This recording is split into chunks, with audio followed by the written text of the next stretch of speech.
the final match. It's one of the reasons why Aurora was a final pick, and one of the reasons why they were actually going up against ONIC again. We were doing some theory crafting as well. We said if they had actually won, they would have had the fastest time. They would have picked first.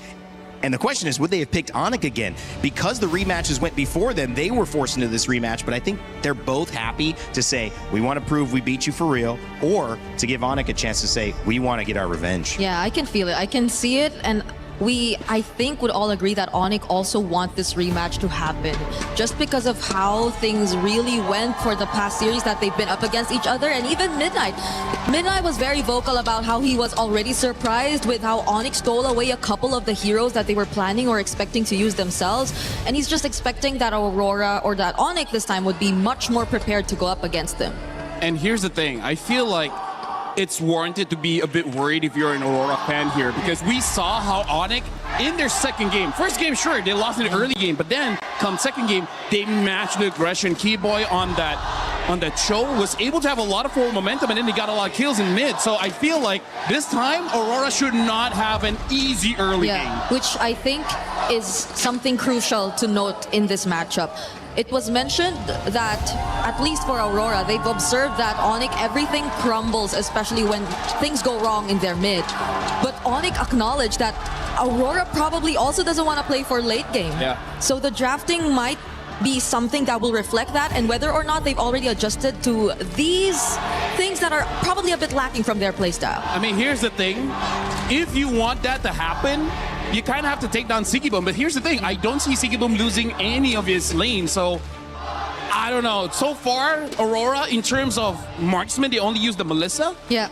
I don't know if they have anything else. I think that's another thing to take note of, because I think a lot of question has been put onto ONIC and their gold lane. Yes, he is indeed acknowledged as one of the most stable gold laners there is out there, but we're yet to see how stable he is when you're forced to put him on a fighter gold lane. On the other hand, though, sigue has been nothing less than stable, has been nothing less than consistent in terms of the gold lane, regardless of whatever hero you decide to put him on.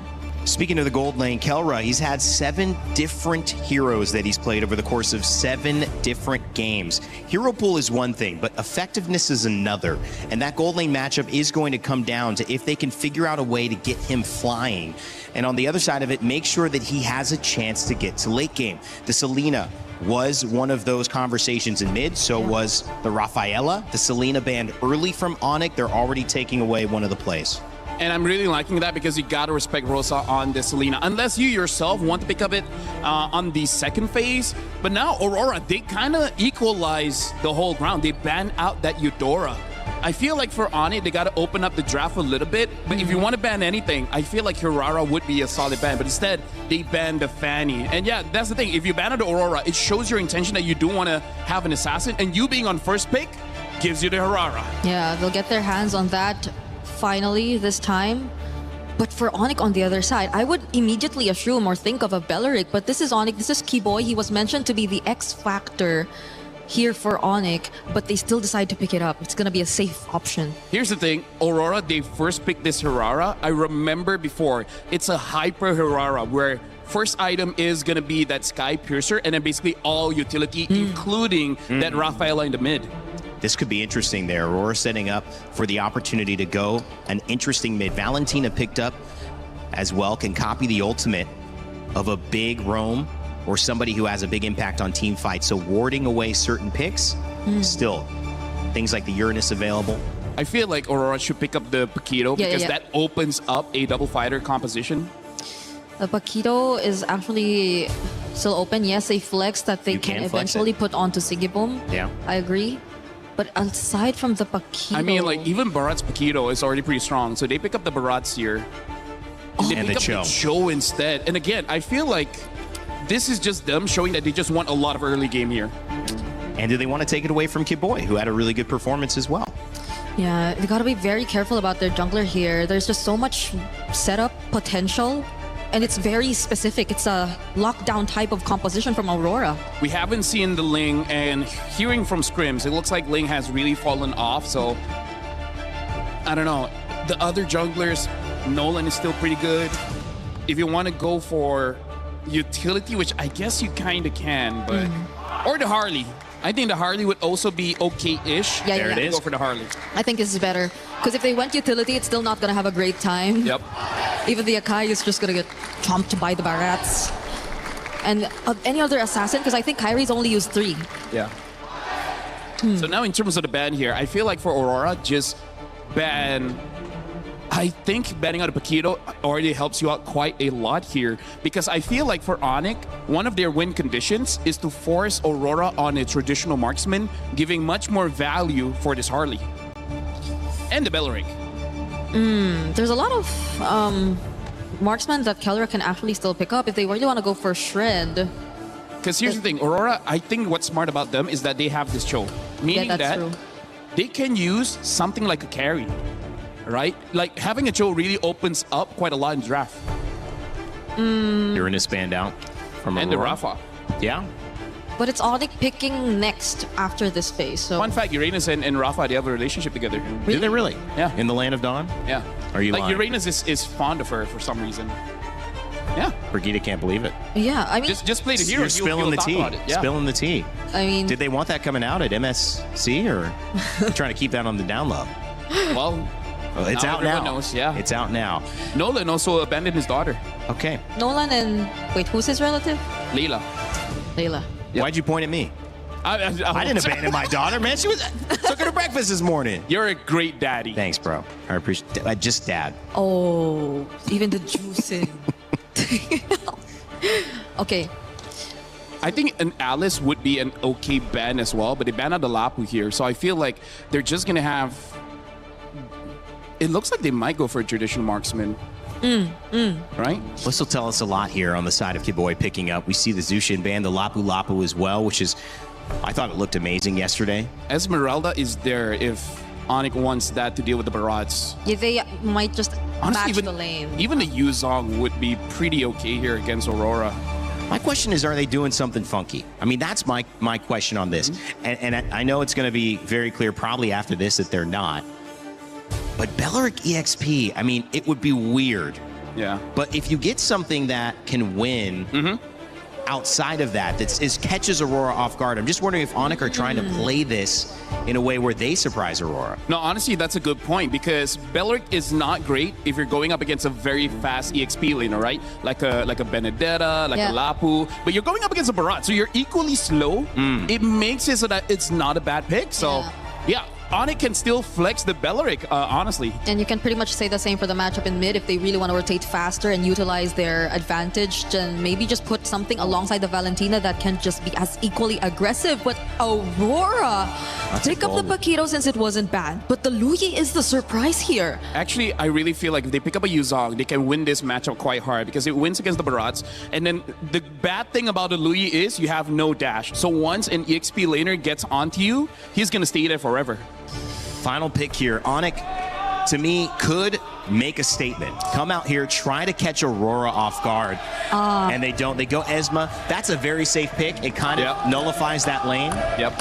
And it can still jump on the Luyi. It can. One of the heroes that can use a Purify, which I feel like this is one of those games that it's okay for you to have a Purify. Yeah, at the very least, they have a Harley. I think I will be okay with that. So they have ways to at least penetrate the back lines and go in for pickoffs, because apart from that, the Belleric and the Esmeralda, they, as you mentioned, seem very safe. So let's see how ONIC play this out against this hyper-aggressive lineup that Aurora draft. ONIC knows they're trying to survive. They're not trying to lose early, because if they go late game, they can get these fans at the Lenovo Legion Gauntlet even hyper than they are to kick off this first game. It's time to begin our second and last series of the day. It's ONIC versus Aurora Gaming. And to call the action, we've got Naisu and Gideon. Fellas? Thank you so much for Rain Day. Welcome everybody. The series that everybody has been anticipating for. It's Aurora facing off against ONIC in a best of 5. Everybody's had their opinions of ONIC, but everybody has seen Aurora as a legitimate threat to the throne. But who is gonna come up on top here?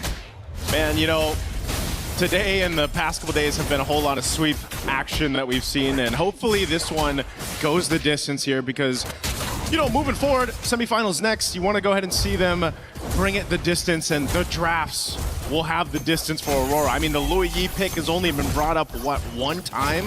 This is now the second time Louis comes through. Again, leave it up to Coach Midnight to make these drafts interesting, right? And sometimes that can work for you, sometimes it works against you, but we have seen some amazing setups with that diversion play. Yep, some really great stuff across the board. And I want to see how creative they actually went through. We saw, Coach Midnight already talking very expressively to the rest of his players about what exactly may or may not happen, or certain mechanics. We're not 100% sure here, but really that diversion could be the difference maker. They're playing a double fighter comp, which is already pretty scary when you don't have like a dedicated scaler, so we know that Aurora are the ones on a timer in comparison to ONIC. We're seeing Wilderness Blessings, we're even seeing a Brave Smite coming out of Rosa, which is atypical for low Yis nowadays, because dear lord, like LaFell mentioned, once Lutfi is on top of him, it's going to be difficult for Rosa to get away. I would say if you look at this for Aurora Gaming, one of the great things about the composition that can go against that setup from Lutfi or anything else is they have a ton of options to just set things up, between pick-off potential here. Looks like Tienzi's going to do a little bit of damage to Keyboy, but just keeps him at bay. And whether that's the kick, from Pagu with that Way of the Dragon, or, Lunar jumping in. I mean, how many times now have we seen the Barretts be placed into that XP lane? The amount of ground coverage Barretts has, especially with a flicker in Daytona's welcome combo, is kind of insane. It is. It's really good, but at the same time, right, there's still also the Valentina coming in from Sans. Now, this fight could be a make it or break it here, as we can see that they don't have first position, but here comes the TP. Whoa, Pagu just trying to buy some time for that diversion. As Aurora comes through, there's the Daytona's welcome. There's going to crash on the wall. Sans is gone, but Kyrie will be able to secure the objective. And now Lunar going to try to fight it off here, but gets taken down. So ONIC winning the trade. Really nice trade so far. It's a little sad for Lunar, but somebody has to take the damage, right? Really nicely played by ONIC side. This gives Kelra just a little bit of time to actually breathe for the moment. Listen to this replay one more time, right? Because Aurora understood one thing. We are going to fight for this neutral objective. Unfortunately, we don't have Pagu to actually open up the map any further. But at this point, trading out against them just isn't worth the time. We already got that one kill onto Sans. At this point, we just need to make sure that we're minimizing the losses, because unfortunately for Lunar, despite Lutfi eventually going to outscale him, he manipulates the waves really, really well. Yeah, so probably with this kind of setup, Aurora, if they can't find plays like that with a diversion or the pickoffs that they're looking for, then what do they wait for? Tienzi to get stacks like we've seen before on this, like possibly the Sky Piercer for that Hirara. Sigiboom has probably been one of the better performing Paquito gold laners that we've seen so far throughout MSC. Again, I can't forget how he played it against DLPH, and that's one thing that can be said too, that they can utilize here throughout this game. Yeah, and I think that that's going to be the main win condition, right? Especially since they're on a timer. They still have like about 6. Oh, hold on. Whoa, that's a timer right there too. Kyrie's going to be able to get away. Taking out Pagu, man. It's just, again, all you have to do is play around that deadly magic once it's up. Yep, and most importantly, wait, hold on. Gonna get a quick TP here just to open up the map and get a good idea of where Tienzi might be looking to hide, knowing that the purple buff is going to spawn in about 12 seconds. This next neutral objective is going to be difficult to contest for. Lutfi has so much of an advantage against Lunar because of the previous interaction by Turtle side, so I think this should be a no contest overall, but that depends on what Aurora is going to do with this, because I'm seeing members making their way up towards this top side, and Kelra, he's only got the Purify, so once BMI is down, he's sort of a sitting duck. They just want to go ahead and trade it out, right? Objective for potential play across the map. Oh, delivery service? Yep. Diversion's going to be used right to that mid lane. Pagu this time, the difference here is he's actually got the kick available. Last time they fought for this, he was only level 3. Lunar's going to jump it. Daytona's welcome. Pagu trying to zone out Sans. Already using that Keyboy now. Half health gets kicked right to the team. Will deliver Keyboy up. And Lunar will secure the turtle. So Aurora fighting back, and now they're going to be crashing it down in the mid lane. Pushing them back further. Lutfi has the shields and space to work with. Did pop the Purify and will survive. Good use of the Purify there. I thought Pagu for sure was going to get in, clapped on the third hit of G Kundo. Manages to walk out of it to save his life. So not bad. It's 2 for 2. Not a real advantage overall. I think even when we're looking in the jungle sectors, right? Even Kyrie being able to steal away at least one of these turtles puts him slightly ahead of TNZ, while everybody else just doesn't seem to be on the back foot, right? Yeah. Lunar and Lutfi have evened out. Sigiboom actually has a bit of a lead onto Keller because of that double waving. and we're waiting for it to accumulate to maximum critical mass, as they call it. Oh no, Kelra, does he know? Diversion used. Kelra. Dive Gonna be angle. fine. He does still have the Purify. It's not popped yet. Kyrie's gonna re-enter here. They go in. Wrath of Dry to follow up. Pagu already goes for the kick. They burn the flicker from Sands, but Siggy Boom comes in with a 1-2. Able to pick up one, and they'll eat another. Taking out Key Boy. Aurora finds 2. They're eating good today. They're eating very, very good. And Kelra ends up missing the wave this time around. Oh, wait, actually, 1 minion manages to slip through, but Aurora, they're not done yet. They're looking for mid-tier 1. Yep, and Kyrie had to back off of this. So then Luffy just left to his own devices. Will get taken out, dissected from the team. Man, you can tell the difference between a good Barretts and a bad Barretts, how they flickered Detna's welcome, but the usage of the rocket jets to predict, hey, if you purify, if you flicker, this is the angle you're gonna be in, and I can knock you right back into the fight, making these chases so much harder to leave. to leave. That's right. Yep. That's my king.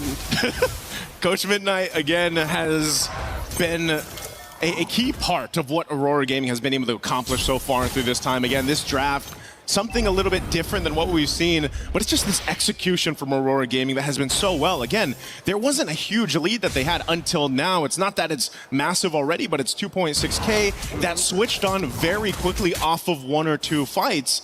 And so now ONIC playing on the back foot, they've got to be able to readjust this. This third turtle's coming up here. We'll see if they actually want to go ahead and approach this or just wait. Already half health on this turtle. Again, Daytona's welcome. Pagu looking for that follow-up. Raptor Triumph! There's so much damage in that central point. Siggy Boom won't be able to follow through the flicker, but there it is. TNZ will. A stack secured. And now he's going to be able to get away here so easily as they look for another. Oh my God. Oh no, Kyrie gets kicked. I know you're a wizard, Harley, but you can't get away. Oh my goodness, Aurora playing out of their minds. The red herrings, they make it look so easy right now, but they're just not missing a single beat. They're not too tunnel vision. They're still open-minded to the way that these fights need to actually progress. Let's look at the replay one more time, right? Because again, this was an incredible catch here, spitting him right into Keyboy's face, making sure, despite the fact that Sans tried to flicker on out of there, dashed twice to make it all happen. The chase, the rundown from Aurora squad, it's difficult to beat. Once that major impact is landed and Keyboy doesn't have that Wrath of the Dryads, it's so much harder for ONIC to peel them away. The unfortunate thing is once the Wrath of the Dryad is dropped down, that's also just a clear signal for Rosa to be like, okay, you want to fight here? I'm just going to go ahead and get these yin-yang interactions procced off, you know, and pump out enough damage. Everyone's centered around that Wrath of the Dryad setup anyway from Keyboy that the Luigi pick is actually a great counter into that. And that's the thing. It's about finding the anchors here. So far, Aurora, Rosa has been generally untouched this entire game. And, you know, given the caliber of player, Rosa just doesn't seem to ever be out of position. And that's where Pagu comes in saying, I'm willing to die for the Thorn Queen every single time, if necessary, just to make sure that Rosa doesn't fall behind.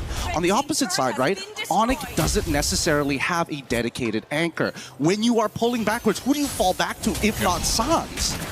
Yeah, that's why one of the things, again, if you look at what ONIC can do here as they fall further behind, man, 7,000 gold deficit for ONIC. You've got to play into the Claude, right? You've got to go ahead and let Calra get to that point, but then even so, if you already have the Trinity, you walk into those team fights, it's going to be the same case where you're just overloaded with that damage, that front damage that Aurora has to play around with, and this Lord is going to go freely over to Aurora Gaming. Well, that's a really good point here. In just a little bit, Zipper, could you pull up the items? I mean, we need to know how far Kelra is from that Trinity as of right now. I think he should already be done with Golden Staff based on the total amount of gold the team has, but I'm not 100% sure. In the meantime, though, Sigaboom, this is probably the strongest he is going to be throughout the game. He legitimately can 1v1 Kyrie, Sans, and Kelra if they just walk into a bush, and I think that's the big fear for Aurora.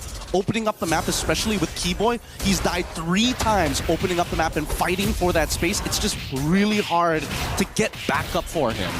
We'll see how they play this out. Lord slowly walking up here to this mid lane. They still have the Holy Defense Shields to play around with, but ONIC, again, with this kind of lineup, can they still defend this?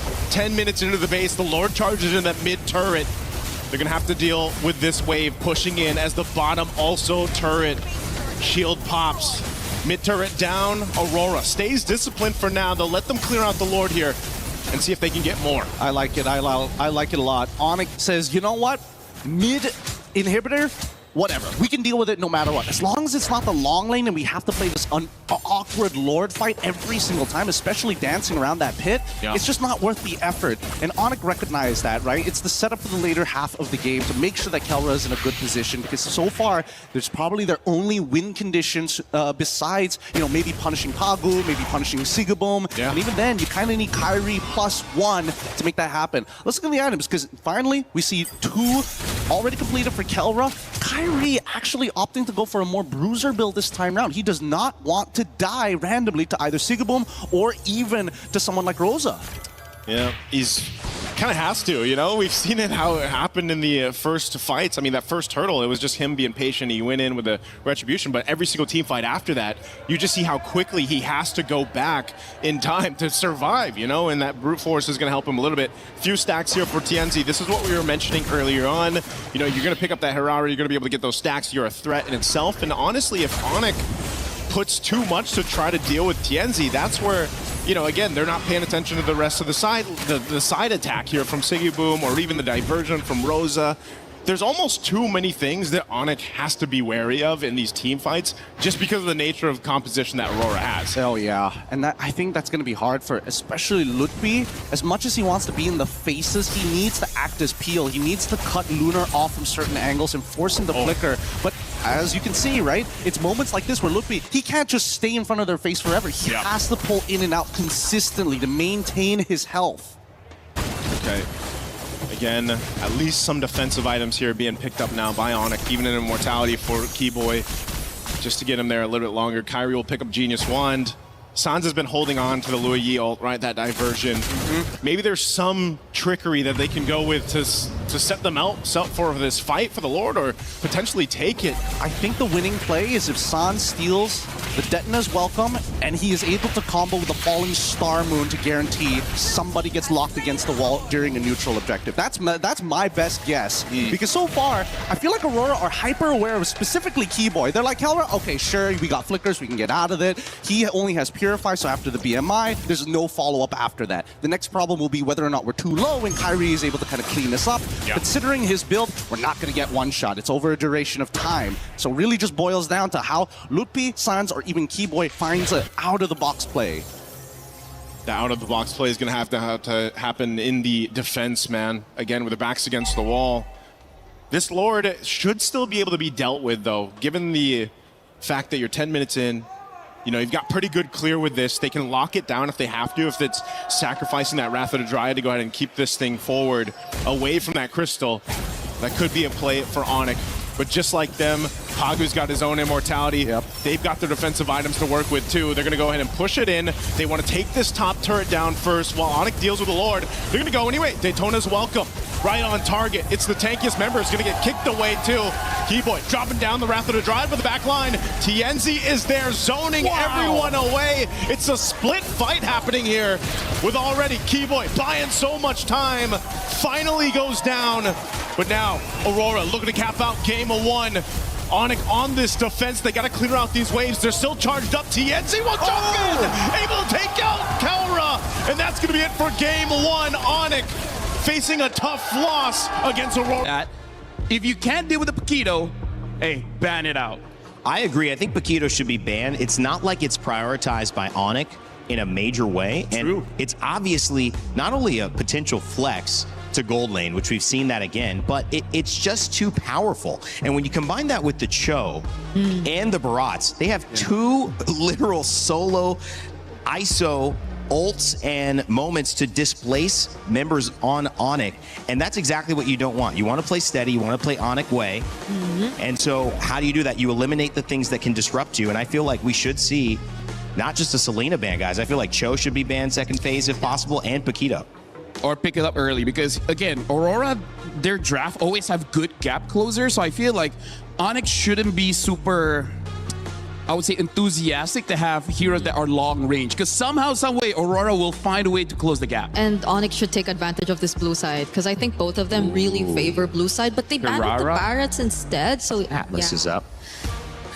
Okay, it's still gonna be Herara for ONIC, but as you mentioned, the Atlas, even the Belleric, and the Paquito is still open. What did they want from this? Are they trying to open up Paquito early? I mean, I feel like for Aurora, because they battled the Valentina, they should be picking up the Atlas here. Atlas +1. The +1 is going to be the big question. I feel like it's not a bad time to pick out a Paquito. Because he could...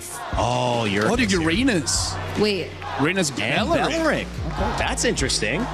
Oh, but here's the thing. Uranus and Bellaric are very high sustained heroes. So in terms of marksman, I can see the carry doing quite well here. Yeah, but are they baiting ONIC just to pick I up the think they carry? are. Because I if think they so, are. then they will no longer have a choice of a Paquito Gold. And that's something that Aurora can eventually consider still over to their side. So ONIC have to be very particular about their choices here because the carry really looks good, but you also don't know what other range options would come out from Aurora. You don't know what Rosa's playing in mid just yet. So they will go for a Desmeralda. This is looking like a dead lane in the EXP, at least for the matchup. The gold ring is really what matters at this point. We also saw the Atlas picked up, and it did not work. It was Vamos trying to do a lot with the Atlas, and they're actually going to go away from it. Zushin, and then the Rafaela right back. We see you, buddy. Okay, ONIC, this is a problem. They don't have enough bans to take out early game junglers. I feel like maybe they can take out Nolan, because I feel like Nolan with the Bellaric and the Rafa, I think is just a bit too much. That was a very fast Rafa pick, and I feel like it's going to be good to deal with all three members of ONIC here. Just the slowdown by itself, speeding up the Uranus, he's going to stick onto them, and here's the thing. They won't have enough damage early game to potentially deal with the Uranus. Yeah, because you're already seeing the Juicin. That's that. But also, it's just mostly the Juicin and Hirara, because if you're looking at them and the possibility of them scaling, then you might have to have another source for mid to late game damage, which I feel is something that's going to be very tough for ONIC because the rotations are looking a bit too fast for Aurora. You're already expecting for them to pick up an early to mid game jungler as well. At least the Paquito's not there, but either way, I think it works out for Aurora. They'll have late game heroes as options later on. Yeah. I feel like ONIC need to pick something up like a Hylos, something that can slow down Aurora here because they're looking very fast with this Rafaela. Because Cho would have been the best option, but again, Cho gets banned out. Aurora has one more ban here. And I feel like ONIC should ban out something like the Nolan. But the problem is, we just don't know. Maybe there is a surprise pick coming in the jungle later on. They might still force a Ling for all we know. But at the same time, if they go Hylos, that's pretty much the same idea we saw in game number 1, where they're just going to play slow. They're going to be a lot more passive than we want them to be. And Aurora, they've been doing such a great job at baiting ONIC into drafting these kinds of patterns. Yep. They've been fantastic with it. This has been a draft masterclass so far from Aurora yet again. You look at just those 3 heroes at the front on Aurora's side, it's going to be difficult. It's going to be an early game problem. And if you're looking at Pagu's pick here, but more importantly, the response that ONIC can have after the hair is shown, there's got to be a win condition on the side lanes. That's the issue that ONIC have faced. They have not been able to do their thing and get to late game. They have to figure that out here. I feel they need a carry here. Yeah. They just need a carry. Okay, I'm also looking at what Kiboy could actually pick up because I feel like AoE would really matter here if they want to slow Minotaur, things down. maybe? Minotaur is a great option. I was thinking of that. And you also have Sustain. So if Aurora actually go in for the dives, then they might have ways to last a bit more longer in the team fights. And if it's sustained team fights you're looking at, yes, you have the Esmeralda, but what is going to be the carry? I really feel like Minotaur carry is going to be a good enough pick. Or the Atlas is still open. It's just the gold lane here. I wonder if they want to go for a Brody. I don't think Brody is a good shot. Ranger is worse though, I think. The only reason why I was iffy about the Atlas is because I feel like at this point in the draft, you're going to settle with pickoffs. Rafa also counters the Atlas and Lucas. Unique hero. Lucas in the jungle. Or is this going to be like Lucas EXP and then Uranus jungle? This is tough. This is tough. I can see Uranus jungle as well. I think it is Uranus jungle. Oh wait, no, they change. Wait. All right, Lucas jungle then. All right, so Uranus on the EXP. I think ONIC, they might have overthink this because Atlas kind of gets countered by the Rafa with the speed up and slow down. Yep. The Granger, I think it's just because his Kelra's comfort. I don't think it's going to be good enough though. You can't really burst down Aurora. And even if you do, there's a passive that Rafaela can utilize to just bring them back in action. So this is looking like a really good game for Aurora, honestly. It feels like more of the same. The early game problem Don't know if ONIC have found a solution, but this is the time to test their theories because they are only a few games away from getting knocked out. Aurora trying to go 2-0 up here over ONIC. And the game begins. So far, the statement has been set by Aurora. Hey, we've already taken game number 1, and we're still going to be whipping out some new tech against ONIC. And look at this. Once again, we do see the Rafaela. This time paired up with 2 tanky boys, a particular Leonin who scales up very, very quickly and very, very deadly, and of course, the man himself, Lucas. Well, I love this. Again, some unique heroes come through. Leave it up to Aurora Gaming and Coach Midnight to make this happen. I remember specifically, I think it was LaFell that was asking about the Lucas jungle, even back in the wild cards to going through. Well, finally comes out in the knockouts. You can see that battle in the XP lane that we're so used to seeing. Of course, Lunar is going to struggle a bit there with that Esmeralda, but again, the idea here, the theory behind this draft from Aurora is you've got so much speed to work with, so much sustainability, the potential to bring someone back. Mind you, it's flying clouds as well.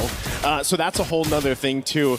Just how quick Aurora can get back into the fights that ONIC is going to have to kind of keep notion of, because again, when you're getting all these heals through and you're this tanky for Aurora, you can't overstay if you're ONIC, and that might be one of the biggest problems for them. I mean, let's not forget, again, most people tend to kind of lean away from Lucas because he's so ability-driven, and his ult, again, you can wait for the full duration, or you can get into these fights like right now and see whether you can start building enough charge to maximize it as soon as you get it. And that's the issue, right? It's going to be a matter of spacing for both sides. You can see that even Sans has opted not to go for Wilderness Blessing and instead pull yourself together to make sure that he can flicker out of the way in case things get really, really dangerous, which I would assume will, as we see Lunar, he is having a tough time in this lane. Yeah, they got to put pressure somewhere, and right now that's going to be on the Uranus up there in that XP lane for Lunar. Turtle's up though, so right now ONIC has favor to go ahead and get in position if they can. Keyboy doesn't have level 4 yet. He's given the information where TNZ is though, so that gives Kyrie a chance to go ahead and secure his buff, and then we'll see if this breaks out into a fight. A response though, they know Keyboy's here.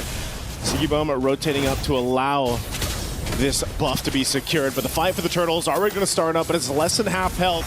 Secured up by Kyrie. Let's see if they disengage here. Pagu too low, so objective secure for ONIC. Oh, that's a bit of a waste here, and honestly, a pretty huge win because now Kelra at least gets some gold shielding here, just to get a little bit of a lead against Sigibum at this point of time. And not to mention that I think that ONIC also recognized that, hey, we got to be careful. We cannot underestimate this Lucas. There's a very good chance that he can just power through a lot of our abilities, even if they do have the Fatal Links here. Keep in mind, anti-CC is going to be a big, big mechanic here for Tien. Oh, this is dangerous. Wait a second. Oh, Pagu.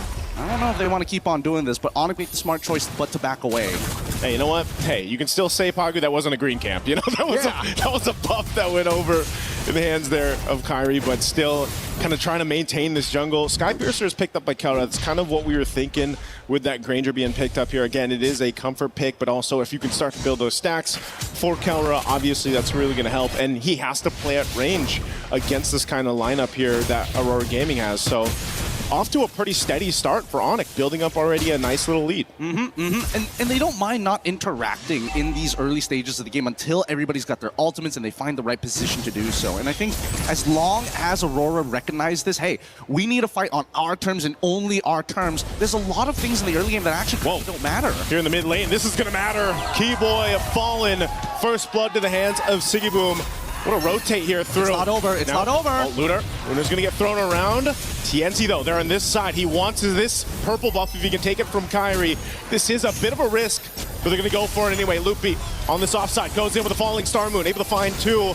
Pushes them back, but again, they just don't have that follow-up damage just yet. They'll bring back Lunar. Lunar might try to split things up, just sacrificing himself to keep the rest of Aurora up as Lutfi will take Lunar down. Okay. At least he gives that kill over to Lutfi instead of Kelra at this stage of the game. But for now, you can see that Aurora, they can kind of fight forever. And ONIC also recognized that. Now, at least first item's already done. Turtle goes into the hands of ONIC. This is going great for them, but it's an ever-moving pendulum. Now, Sigibum gets a catch up back on gold. Gold here, he's got a kill in hand, but now that he's got the extra plating as well, he should finally have a slight lead against Kelra. Okay. Didn't have to pop the Purify, just drop down the Zaman Force, but yeah, as you mentioned, he got Yeah, a lot of the extra gold off that turret, that's kind of what sigue needed. But again, he did get that first kill too. Uh-oh. He knows his dominant force is down. Kelra will go in. A quick kill. The killer instinct for him, knowing Zaman Force wasn't available. Makes a move, and now bottom side still gonna break out. TNZ, Fatal Links into it, can't escape, and Pagu gonna be next. Talk about value for your Sky Piercer for Kelra. Great knowledge from Kelra. He understood what the assignment was. Hey, no Zaman Force, you don't have a flicker, you can't run away from me, and I love it. If you want to just sit underneath their turret, I can harass you for days without anything left. I think at this point, Kelra is gonna be a much bigger problem to Aurora now that the game plan is starting to fall apart. Luckily for sigue, he doesn't lose too much here because they still have the passive from Rosa to get the revives down. But Kelra, now building up on these Sky Piercer stacks, they need to cut it in half at some point in the game. Yeah, you know when that setup happens and you don't have the Zaman Force available for sigue, ONIC will take advantage of that. So a really good decision there. Pagu obviously needed to pick up a little more defensiveness, gets a Radiant Armor locked in now for him, but it's just, again, ONIC building up on this lead very early on. It's going to be great for them. Turret going down up top side. It looks like sigue should be able to get that one, but now Lunar could possibly be in trouble. The rest of the teams here, though, is tanky enough. Picks up a Dominance Ice, but this Turtle is up. Are we going to see 3 for 3 for ONIC in the Turtle department? Probably. They're going to have to contest this, I suppose, but the lead isn't looking too good. And I think the real question is whether or not Kelra is going to be here for the fight. And it looks like he is. They've already taken the tier 1s on both sides, both, again, losing lanes for Aurora at this stage, considering everything that has happened. But if they can find the opening, and here comes Lunar. Yep, they're going to go for it. Lunar just blasted down, though. Has to pop the Consecration. TNZ looking for his own opening. Wrath the Dryad locks down Keyboy. They get thrown out by the Lantern, and Loopy's gone. Kelra flickering defensively. They're going to fight it out. Kyrie able to get the Turtle. Taking out Pagu, too. It's a trade. And now with the speed, they're able to get some distance here for Aurora Gaming. They're going to go ahead and respawn, revitalize Pagu back up. They lost the objective fight, but it looks like Aurora still willing to take these fights. That was beautiful stuff. Like, Lunar got a lot out of ONIC. Sans even using his ult as well, making sure that they got basically everything down. Kelra trying his best, but Pagu switches the role with Lunar to get right in front of Kelra's face to make sure that nobody else needs to die here. If one person dies, that's totally fine. 2 people, too much. Ooh, Malefic Roar now picked up too. Again, a final, well, Fatal Links, instant kill. Eventually, you're not going to be able to just keep respawning Pagu now. Whoa. Again, Sans up here in the front of it all. Rosa trying to get away too. This is a messy fight in between 2 turrets as they back off. Meanwhile, up top, sigue, he's been dealing with a lot of pressure on this Harith. I mean, ONIC now is not letting up in the jungle. Yeah, it's really tough for TNZ at this stage. Unfortunately for TNZ, in this matchup against Kyrie, on Hirara, I don't think it's very easy because unfortunately for TNZ, a lot of Lucas's moveset, it's one-dimensional. You don't have a way to kind of delay the timings of it. You don't have a way to kind of come from different angles. It's very straightforward. I run you down. I'm pushing you back either into my team or away from my team. But Hirara is so different, especially with the iframes as well. Oh, this could be a punish. Pagu could be in trouble again. Doesn't have a flicker available. The rest of the team has to help support him up. Oh, no. They're going to throw themselves into the fight. Lunar trying to get away. And now Pagu on the disengage too. Loopy up in the front side. They call it off though. They don't want to overcommit to this. They see the purple buff is up. They're going to put some pressure here. Kyrie goes in and TNZ doesn't have the purple. Yep, but that means that Kyrie doesn't have Retribution. So far, this could be a forced fight here. They know that Keyboy doesn't have the Fatal Link, so they have a very short window to try and punish. But so far, Lunar has not been able to open up the map convincingly because of the fact that he's been Oh no. Flicker forward, Wrath the Dryad, Lunar taking some shots, the Rapsy shots. Kelra gets a kill, Sky Piercer proc, TNZ gonna follow by Kyrie's hand, and looking up to load up Rosa. A double for Kelra. They ignore the Lord, they go for Pagu. Pagu, where's the tree to run here, man? Being chased down by Sans and Kelra. Couple shots of the Rhapsody, and boom, another.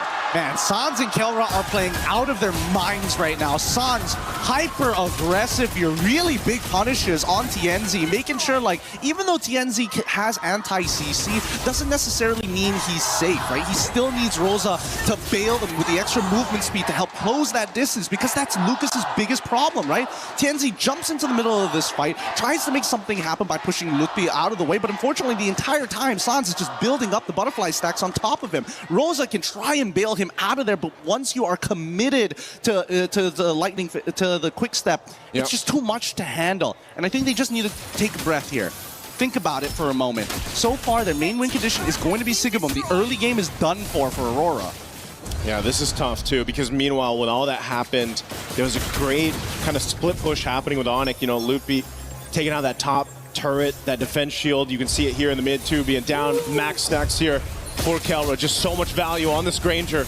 It's comfort for a reason, and now they're knocking on the base turrets of Aurora Gaming as the mid turret falls. Lord makes its way down bot. Lunar, half health already. Even on this Uranus, he's gonna pop the Consecrate. All turrets are gonna be stripped out of the base of Aurora Gaming. But now with ONIC, a 10,000 gold lead. They dealt with this in game one, and now it's their turn. Keyboy looking for an opening here. Lord's gonna be worked on. Keyboy jumps on in. Final. Oh, Fatal Links comes through on 3. Still on the defense too. They got to hold it together. Kelra firing off on the backside. He's got the space to work with. Siggy Boom. All the shields in the world. They got to go heal back up, and the crystals are already going to be locked on. TNZ up on the front side. Kelra gets another. Make it a triple. Can he get the Maniac? They line it up. One away to take game 2 for ONIC. Wasn't that Aurora's identity too, though? It was, I guess, maybe a bit too much of their identity. Who has the stronger identity? Okay, that's the thing. Brigitte. Okay. Do you have a strong identity? Maybe. All right, We find out here, though, who has the stronger identity between these two. Because the Paquito is still open. We mentioned it. I honestly would rather not see it because it just, like, gives over so much advantage. But let's see if ONIC would rather let it open. Yeah, I mean, that's the question that Aurora now are asking ONIC. Do you want to give us Paquito? And I don't know if it would be a first pick. It would be an okay first pick because you'd still wonder, is this Siggy Boom going to grab it? Or is it going to be something that Lunar plays in the EXP lane? Or could it even be something TNZ plays in the jungle? I feel like either Barats or Paquito is going to be pretty good here because, again, both win the lane, and then that's kind of like what you need, right? Step 1, win lane. Step 2, win the game. And then they have Freya, and Freya can flex between EXP and gold. Oh my, we missed this. Yeah. Yeah, because she's always banned, though. You can't blame us. We come in, they got the bans up. Okay, but Stop Freya, blaming us, Brigitte. No, I blame myself. You blame yourself? Yeah. Hey, don't. No, don't blame yourself. Okay. Girls are never wrong. Hey. Okay. Oh, wait, you're a boy. I forgot. You're part of the boys. You're part of the boys now. You're wrong. Hey. You're wrong, I see what you Brigitte. did there. I see what you did there, LaFell. Bellering picked up as well as Esmeralda. Paquito ignored for now. They could pick it up. Again, it would kind of maybe show their cards for the Freya, but it's the Barats. Oh. So that's looking like... Wait, EXP, yeah. EXP Barats and then gold lane Freya. Gold Freya. Already winning the lanes, and then now with the Eudora as well. AoE crowd control, a lot of damage, much stronger opening for Aurora here. And I feel like they don't mind the Paquito. Yeah. And ONIC should not be pressured to pick it up even in this particular scenario if they really want to go for a different game plan. Because at this point, okay, they don't decide to pick it up. I feel like it's okay because right now the junglers quite a lot has been taken out. I feel like the Ling is not going to be serviceable in this game, so they pick up the Nolan and maybe even ban out something like a Harley just to make sure that Aurora does not have the early game. Yeah. Because at this point, I think they have very stable size already, regardless of what the matchup is eventually gonna look like. So the only problems that could come out in the jungle, I agree, are maybe the Harley and what else did... And I feel like Aurora ban out gold laners will be good enough here. Right now they ban out the Guinevere. Guinevere is also a good enabler considering that they have Aurora, Eudora in the mid, making it so that she will have quite a lot of damage. And now the carry does get banned out. So yeah, I feel like Aurora, they just ban out gold laners and they should be okay. Yeah. Because they're mostly going for fighters. We also don't know if that's going to be the option in the jungle even. Because we're yet to figure out what the roam is gonna be. It's a Eudora, you definitely see it, but I think also the Cho is a considerable option for Aurora at this point if you really just want to pair it up with the Eudora and whoever jungler you're gonna go for. That should be what ONIC is thinking. I think maybe, do we ban this out? That way we don't have a kick into a stun, into a bite, into a slam. Into everything. I mean, it's just 3 characters and they already have way too much to deal with. So ONIC, Coach CW, you're gonna have to see, do we really honor their Cho and ban it out? And it's gonna be the YSS. Oh, okay. Interesting. Taken out instead. They are looking for a jungle, so that might make a lot of sense. Plus, we have seen YSS, I believe, in this matchup.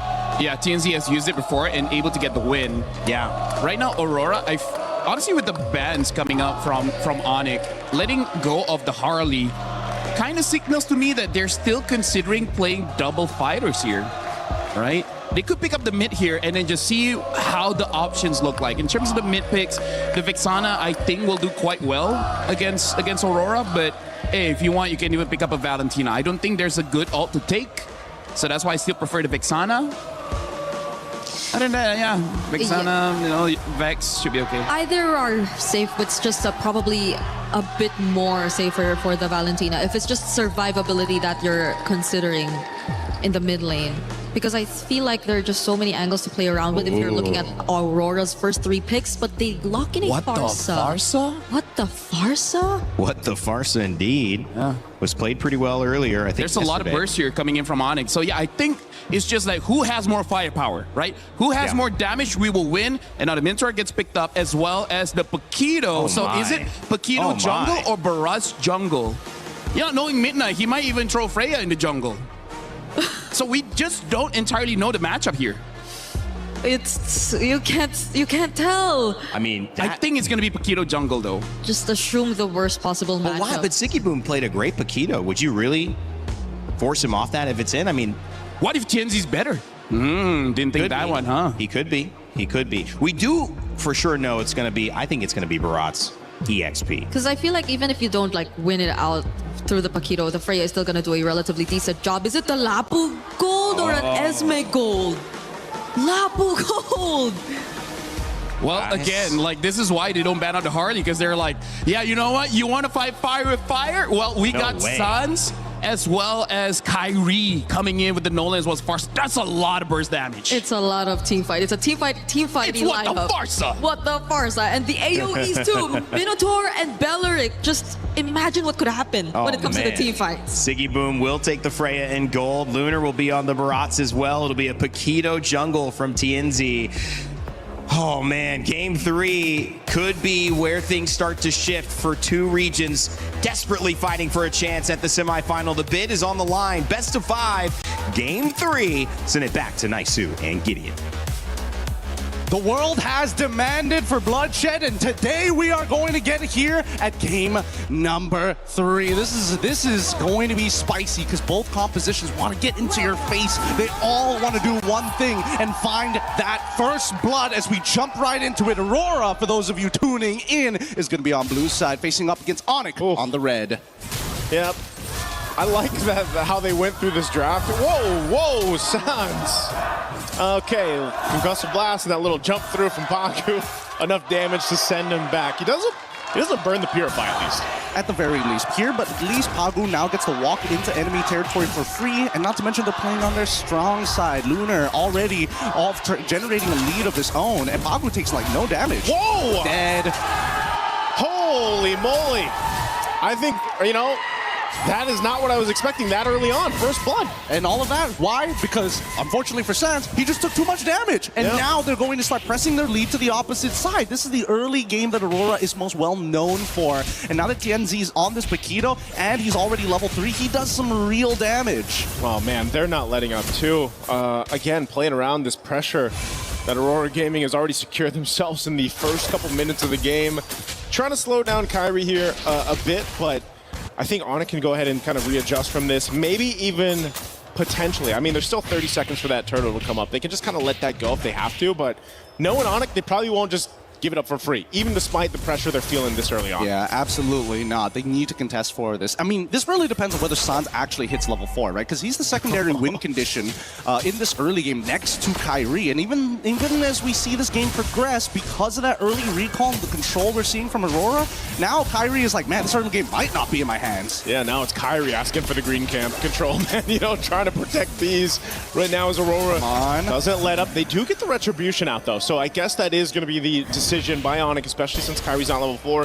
Let's just give up this first turtle, give it to Aurora. They've won it by just how much pressure they put on. Oh, a big slam through into the wall. Lupi gone after Daytona's welcome. Keyboy could be next here. He's just going to be zoned out. Nope, the 1-2 punch comes through and Lunar picks up a kill. The autopilot here. Let's not forget that Aurora just seems to be more well-connected overall, and it seems like ONIC, they needed to regroup, but unfortunately Lukpi just took the wrong path and did not want to commit his ult. I think moments like that gets really, really difficult for ONIC. Now, Sigaboom, he's more than happy. He unfortunately is in the losing matchup, but he doesn't mind as long as he's not losing out on gold or EXP. Kelra can try and lock this lane for as long as he wants, but if we do see that Sigaboom's rotating consistently, he should be able to get mid waves as well. Yeah, and as you just saw, that's such a good kind of like a counter that Pagu has against that feathered airstrike, obviously with the Minotaur, you know, and if it's once he has the Flask of the Oasis and it kind of helps buff up that sustainability that comes with that motivational Aurora, you can then just kind of follow up with the mini jump, but then the ultimate, right, that he has that it just can set things up and stop ONIC's main game plan, which is playing around this Farsa's damage kit into a Wrath of the Dryad, into setting things up for the Nolan on Kyrie to follow through. We've seen the burst damage before, but even on the other side, the counter to that is Tienzi. This Paquito jungle, which most of us have seen in the gold lane. Hold on, Lunar, okay, he's going to try to get away. Feathered airstrike dropped down, but he's tanky enough to survive it just with the Daytona's welcome. Didn't seem like the most optimal choice overall. I get it if Lunar didn't have the stacks, but once he builds up on those stacks, he's actually comparable to like 1.5 of Lapu, right? Yeah. I think that should be the ratios that should be in their head. I think they were assuming that Kyrie was going to do a little bit more damage, but he's already 2 levels down, right? He's basically the same level as Lutpi, and even Lutpi knows for a fact that he can't chunk Lunar for more than half of his HP, and even then, we're asking for a lot. Overall, this has been a really great start for Aurora as they've controlled the entire bottom side, and it's unlucky that it spawns back down to the bottom side once more. Yeah, right now, Aurora Gaming is basically just kind of coasting on through this early portion of the game. Second turtle's going to be up here, though, so we'll see if this time ONIC wants to possibly fight both mid laners, picking up the glowing wands here. Again, this Eudora been such a mainstay in the meta currently, and you see why. You know, the multiple stuns that you can kind of dish out, the damage, the poke that you can do, that burst on such a kind of low cooldown is a problem. Tienzi also picking up a Sky Piercer now on that jungle Paquito. Turtle's up. I don't think they can do this here. They're thinking about it, but he's leveled down onto Tienzi, and I'm pretty sure that Tienzi can just hold on to that champion stance. Okay. Flicker forward. They're going to force this fight. Kelra on Sigaboom, though. Sigaboom trying to get away. Meanwhile, Lunar's the one to fall. The team fight's going all wrong for Aurora. Sans. There's the what the Farsa. 2 kills now, double. And that's going to be a turtle for ONIC. A really nice play. A great interception coming in from ONIC here, making sure that at least they're dropping down their abilities on the right targets. Like, Lunar set it up pretty nicely. However, unless Tienzi finds that trade onto Kyrie or even Sans, then it's just not worth the time. Oh, denial! Oh, goodbye. Good punish there, because I was going to say, Kyrie could not get away with that after everything ONIC did, but mind you, that whole interaction has now stopped that gold lead that was building for Aurora Gaming. It was about 2,000. That's been pretty much dealt with. Kelra won't get this turret just yet, but he does do quite a bit of damage to it. Meanwhile, they got the bottom turret traded out, so ONIC now opening up the map a little bit here. Kelra's doing a really good job. Like, first turtle, okay, Sigaboom walks out of it, you notice that he's only level 3, and that's when you know, like, okay, sure, he probably doesn't need to be there, but at the same time, you never really know what's going through Aurora's mind, especially what they're willing to risk. And I think that's the problem that ONIC has been facing these past couple of games. They're not 100% sure whether Aurora is willing to die for certain moments in these games to get a little bit more later on. But now that the Feather Airstrike has been used early, they are making the statement, you know what? As long as sigue doesn't scale, TNZ will eventually fall off. Yeah. And that's one of the things, too, that I guess the downside... Oh, hold on. Kelra, he wants this turret. Aurora Gaming wants Kelra. Falling Star Moon, a bit of a burst of damage. Kelra be able to survive. Is there going to be a counter punch here from ONIC? They just make sure Kelra survives. They back up. Hold on. Daytona's welcome. Right on cue. Nice. Into 2. Lunar now going to be in trouble. The burst comes through. And Kyrie will pick up a kill. I didn't know if Aurora Gaming was going to continue to fight, but they decided to go for it. They made a mistake there for sure. Kelra played it perfectly, using his Purify to ensure that they don't find the one-shot and sets it up for something more dangerous down the line. This is what I'm talking about. This is a game of boxing here. Let's look at the replay one more time, because as soon as Keyboy, this looked like a very good punish from Aurora until Lutpi says, you know what? As long as the damage dealer can actually go for their full combo, which they know that Rosa doesn't have, this should be a free pick on to Lunar. And they know for a fact that Bravest Fighter, it's on a short cooldown, so they can just drag this out and wait until Lutpi has it. Aurora trying to punish. Lunar needs the stacks. Daytona's welcome, already used. Fighting off the turret. Pagu jumping in. Minoy and Fury to knock up 3. Keyboy's gone. But a Feathered Airstrike comes down from Sans. And now, Lutpi flickering forward. Trying to zone out Tenzi. He's swinging around here. He's going to fight off sigue. This is a fight all gone wrong right now for ONIC. The 1-2 from TNZ. And there's again, fighting for the turtle. Kyrie trying to find space, but Rosa comes in with the stun. Turtle secured by Aurora, and Kyrie goes down as well. Kelra could be next.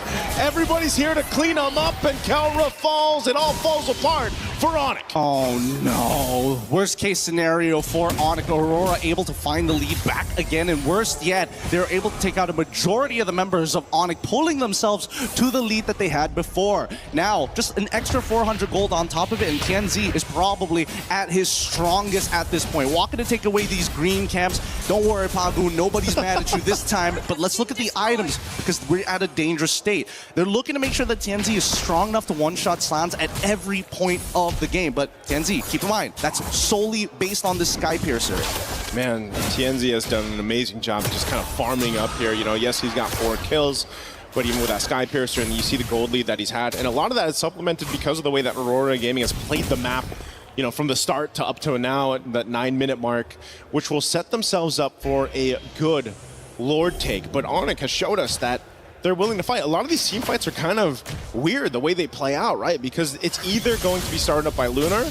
Oh, there's some good burst coming through. Divine Glaive was picked up recently by Rosa, but either Lunar was started up, or ONIC can kind of go ahead and choose to start things up. The downside of the Belric having the Revitalize is obviously you can't surprise anyone with that flicker combination we're used to seeing.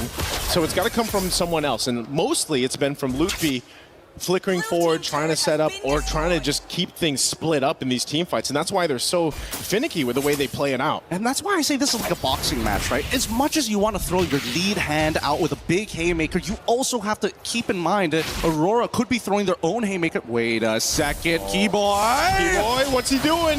He's going to get eaten up here. Rosa's gone, though. Kelra now splitting up the fight. There's a stun right on the mark. Minoy and Fury knock him in the air. Sans in trouble, though. Can't get away from sigue. And now, in the Valkyrie form, he's going to be splitting up Kyrie and Lutpi from the fight, while Keyboy's got nowhere to go. A proc on the Sky Piercer. Looking to clean up more under the Tier 2 tower. A double for TNZ. More stacks for this Paquito.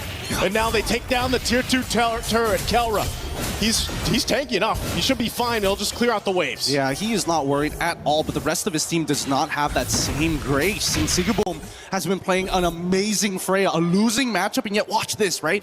As they were playing this fight, they recognize, hey, no Feathered Airstrike. They also lost the Wrath of the Dryads, and that's when they decided to throw everything. Even Sans recognizing, hey, I gotta use the Purify to get away from a flicker and rage charge coming in from Pagu, but it doesn't matter when sigue has stuck on to the rest of your team, cutting you down one by one with have no way to stop you. The lack of CC is going to be a huge issue. Oh, hold on. Daytona's welcome using a live cam. Kelra going to be in trouble again. Minoan Fury not going to be in the air. Keyboy can't get away. Once again, Sigeboom leading the charge in the Valkyrie form. A big stun comes through from Loopy, though.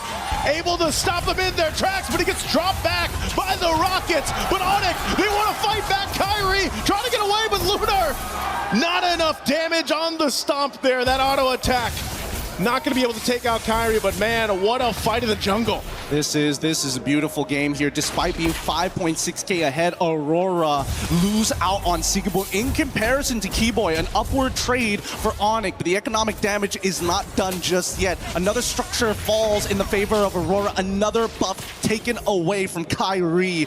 He's struggling this game. He's 1-4-4, and every single person he wants to go for the kill has some form of damage reduction, has some form of anti-CC, or worse yet, just raw sustainability. Yep, really good play there from ONIC because of the fact that they took out Sigeboom in the last fight. They pretty much alleviate that damage that Lord push would have done. Again, you're just seeing, despite being down these thousands of gold, ONIC somehow is still able to actually go toe-to-toe in the team fight against Aurora Gaming here.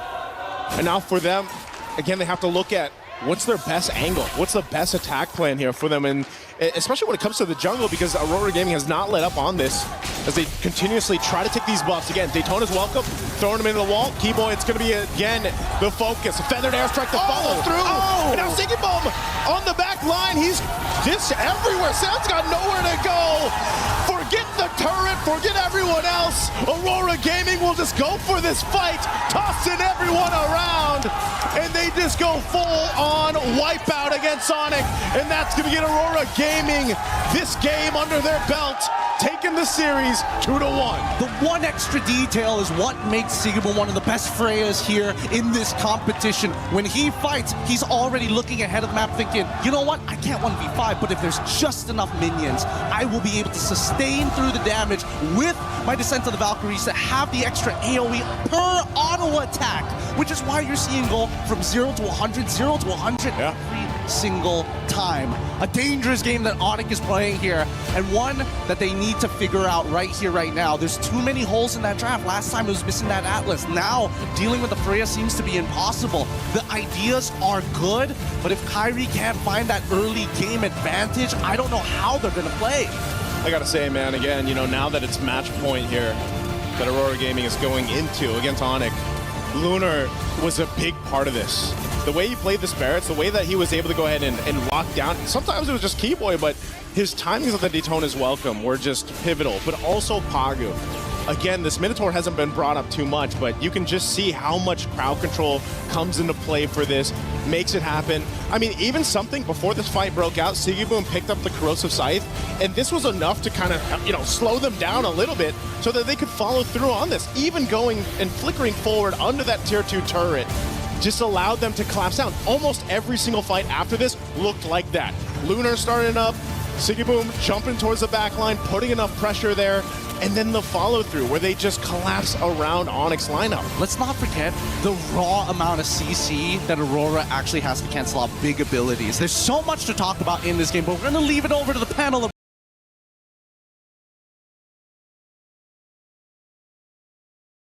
Pick for Aurora in blue. How do they keep getting away with this? Look, they're not banning it. Yeah.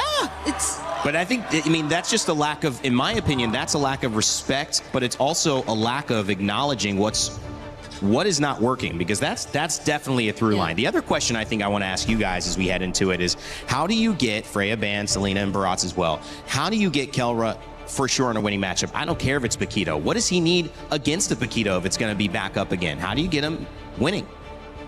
Honestly, like Kelra is a marksman player. He's a traditional position 1 player because again, he's the ace. He can carry. It just seems like this is not the meta for it, but I feel like you got to force it out. They've already shown that they can do it the Granger, right? So as long as whatever hero you pick up is viable in the early game, then you're all good. stick with it. Stick with it, maybe. And ONIC are Stronger identity. Yeah. Just believe in yourself. Believe it. You can tell that we're running out of things to say up No, here. I mean, like, she's right, though. You got to believe in yourself. Because we saw it work the first time when they picked the Granger, a comfort pick that we did not necessarily expect, especially in that scenario. But yeah, the Paquito is still going to be open here in this matchup. But it wasn't, you know, I think the other thing is there was pressure on the gold lane as well, which helped get the early kill. So that Granger accelerated, and that's where I think you need to look at ONIC. What has been our win condition? But the other thing that I'm excited about is we get to, oh yeah, that's what I'm talking about. Because I think even they know, like, 100% is going to get stolen, It's right? Sigging, so we're gonna grab it early. They get the priority. In some ways, the one thing I was saying, we haven't seen ONIC respond again. We saw them lose, then win, then lose, and this set was over. Now we get to see their response. Maybe they do have an answer ready for this. At the very least, though, it's not both the Freya and Paquito open. At least. At least on Aurora's side. But if it's an answer to the Paquito, it's so Is complicated. Melissa something that needs to come out a little bit more? I think it's an option. I think it's an option. Not a direct one. Yeah, not a direct one, but it's kind of like not the worst thing, right? Now they pick up a Zushin as well as the Uranus, and now the Eudora. I think the Eudora is, again, just to shut down Kyrie because, again, the Uranus and Zushin, they don't care too much about Eudora. That's a lot of burst damage you're already seeing from Aurora, though. And you see the vulnerable heroes from... Hey, this is how you start an avalanche. You gotta go loud. Yeah. And all of the games, well, except for the second one, that was clearly an Aurora avalanche. It's looking to be another one here if ONIC don't show us their answer in response to these heroes from Aurora just yet.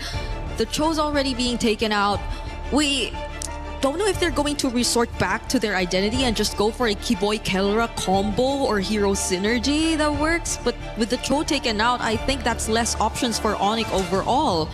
Unless they pick up a carry, I don't think they can play pickoff because Kalia is still there if they want to play pickoff, but their draft doesn't really look like it's centered around that. And now even the Granger, good respect here coming in from Coach Midnight.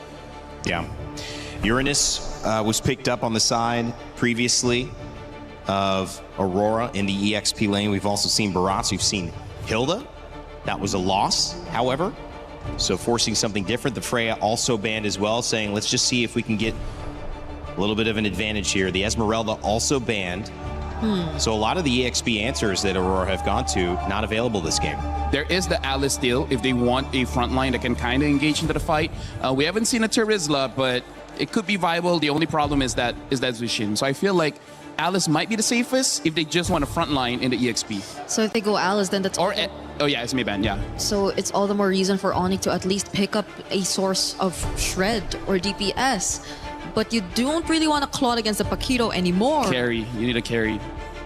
Or Moskov. A Moskov carry is an option, but... Melissa is also not bad. Yeah, going up against Eudora, it's very awkward to pick up a mid-range marksman. Pagu on the pick, trying to figure out what's next for Aurora. They've caught ONIC by surprise. Really not too much. It's been clear what they've wanted. We expected Midnight to throw some crazy stuff out there. It's pretty much been double fighter, Paquito in the gold lane that's caused problems. And another Harith. So it's not Paquito in the gold for Aurora in this game at least. So maybe... It could be jungle or EXP. Oh, wow. And they're still flexing that opportunity. Yeah. So maybe Kelra could feel a bit better about picking up a gold lane matchup towards or into the Harith this time, regardless of how they want to play this. Yeah. But Keyboy, his options in Rome have been limited as well. You need the information. There's a Eudora that's just gonna be... I feel like Hylos is going to be pretty good because you just need someone to absorb that burst, give a lot of space to the Uranus, as well as a good combination with the Zushin. Yeah. If they don't, I can see a Gatot doing okay. Because it's dangerous grass, so I think it's all the more reason for Aurora to just keep going in for the surprises. But they go for Brody Gatot. Yeah. Oh. Got a Kacha, potentially a little bit of counter engage with the ultimate if somebody Yeah. gets in. Just the knock-up stun and have a chance to also move into that. So if he's caught out of position, maybe he could even get aggressive with it. So the Gato might be a good idea. Right now, ONIC, it looks like they have lane-winning matchups, or at least the possibility to win that lane. And knowing Kelra, I'm not going to doubt him. I feel like he could do it. Yes. So I feel like for ONIC, they try to win the side lanes and then go off of there. Because again, that's kind of like the story this entire series. Yeah, and at least Keller is going to have a bit more range to play around with. If you don't really want to walk up close to Aurora and get caught in by the burst damage by the Paquito and the Eudora, but the high loss to wrap up the draft for Aurora. You like it, Brig? Yeah, it's a different hero that we're seeing on Pagu all over again, but I think it's going to help so much if it's revitalized, especially in just sustaining the overall team fights. Hylo's going to be in the EXP lane here. Pagu going Belleric Oh, yeah. on the roam. So this will be an interesting matchup, guys. It's going to be game number 4. Aurora has a chance to send ONIC home. This would be one for the record books as well, as we would see the Turkia representative moving on to the semifinals with just one more game. We'll see if they can silence the crowd as we go to our casters. Thank you so much, Rain Day. Once again, history being made here today. Turkey may have their one opportunity to make history and say, you know what, this is our best finish ever, and it can only go up from here. But on the opposite side, ONIC, the Sky Kings themselves, very understandably that most people will see them as the favorites, but it's tough. So far, we've seen so many good plays from either side, but Aurora keeps getting one over them just like this. But ONIC, this time, now forcing Rosa to take the early recall. Yeah, little reminiscent of last game, right? But that time it was Sans that had to burn his battle spell early on, or was actually pressured enough to go back to base early on. But luckily for Rosa, no death, right? So no first blood yet, but this is kind of what we expected to see between this early game already. Now, one thing I have to question though too is this Hylos pick. We were wondering what would pop up in the XP lane given the bans and everything else. Now, is this the right thing against the Uranus? I think so far against the Uranus, it doesn't matter. It's not about the laning phase, it's about the team fights later down the line, right? They have a way to kind of slow Kyrie down, force him to use his iframes early on, and I think the Glorious Pathway is significant to try and slow down both Sans and Kelra from either chasing those kills or to chase them if the impact from Aurora's team fight is just that much greater. We'll see on the very first turtle here to see how that's going to play out, because level 4s, they're going to be extremely key for Aurora. Yeah, you got to think about it this way too. The crowd control, once again, that Aurora Gaming has been playing around with is what's helped their lineups and execution so much. Sigue Boom's going to be sent back to base here because, again, going back to the crowd control options for Aurora, you know, they've got that stun that comes with the Hylos. You mentioned with the Glorious Pathway, slowing them down too, or speeding yourself up, which can help even Rosa. Go for that stun on this Eudora. And then, of course, you have Pagu and the Belleric, right? This time around, too, you've got a Flicker because of the fact that you have the Hylos with that Revitalize, kind of that sustainability to work with. So Pagu's surprise factor can be beneficial here. So ONIC, as they approach these fights, you know, they have enough crowd control themselves. They have sustainability with their own Revitalize. And, you know, that's why when you see these compositions come through and you see the Revitalize come to play, it extends these team fights, which can be favorable, again, to have a Jushin, to have Kelra's space here. Oh, a couple punches. Okay.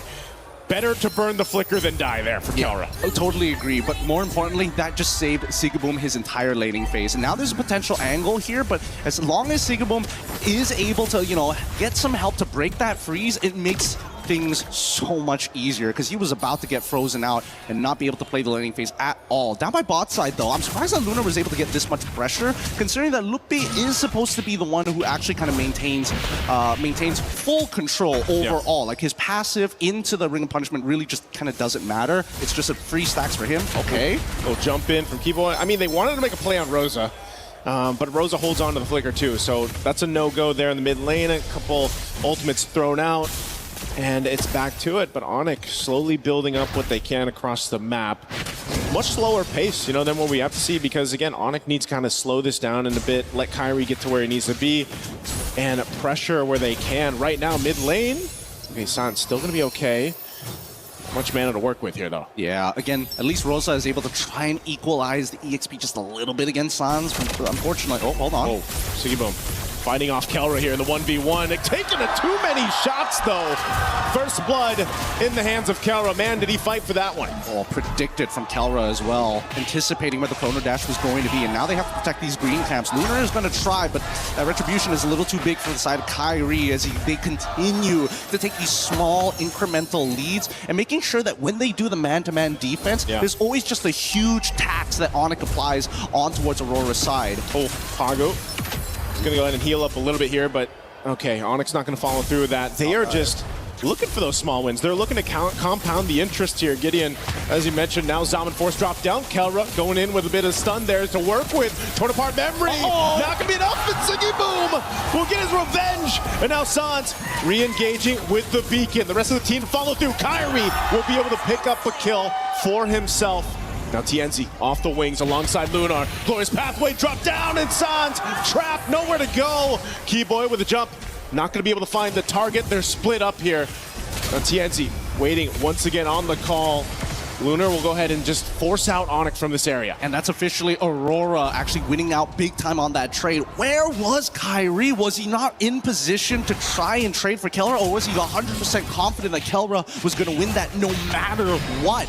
Risky as it is, at least the flicker is back up, and more importantly, Kairi already getting his own Sky Piercer. Let's see if they can snowball this, because fortunately for Lunar, he's going to be a big problem for ONIC, especially on these neutral takes. Yep, TNZ also got his first item locked in for Rosa too. Both mid laners fighting for it out.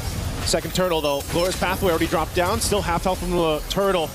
You're going to deal with Lunar. Again, a split fight happening here. Luffy able to get a couple resources out. Now Lunar trying to get away with that revitalize. Still going to reset this turtle. So neither team getting the upper hand just yet. But it will be Kairi to hold on to this turtle. It looks like TNZ is just going to have to give it up. Yep, they don't have the health or the mana. And ONIC, that's what they want to do. Keep taxing them until they can't afford it anymore. Once they go for broke, that's when ONIC can start fully taking control over this game. For now, at least for Aurora's side, they're looking for the first and second item power spikes to really turn these fights over. So having this 2K lead on ONIC isn't the worst thing in the world. However, where's the big conversions, right? Every single lane is winning here. Wow.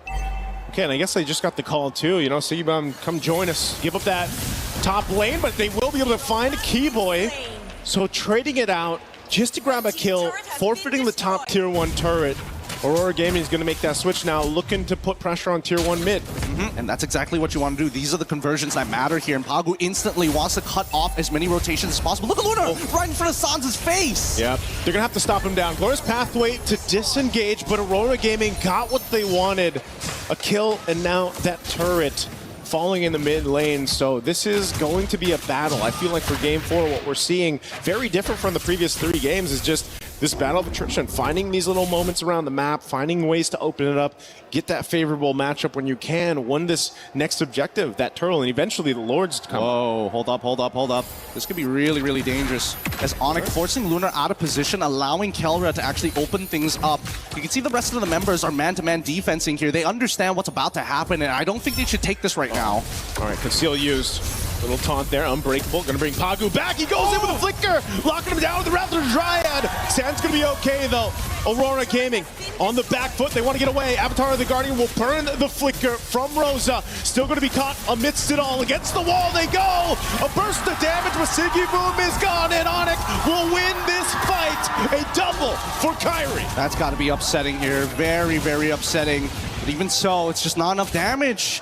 The economic lead here for the side of ONIC being pressed against Aurora as they are starting to run out of breath. But initially, when you see this fight from the side of Aurora, maybe it could have been something more, and they wanted Sans really bad. They got the ult out. They also made sure that he doesn't have his flicker available. The problem is if they don't net themselves the kill, that's a lot of resources wasted on the side of Aurora.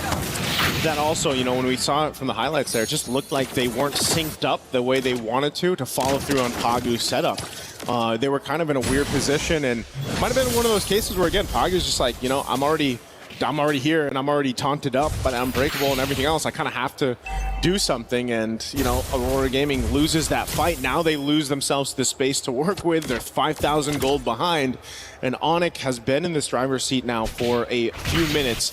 And the fact that you have the Sky Piercer that was picked up and we talked about minutes ago, Kyrie's now got a couple stacks on it, so that's great for him.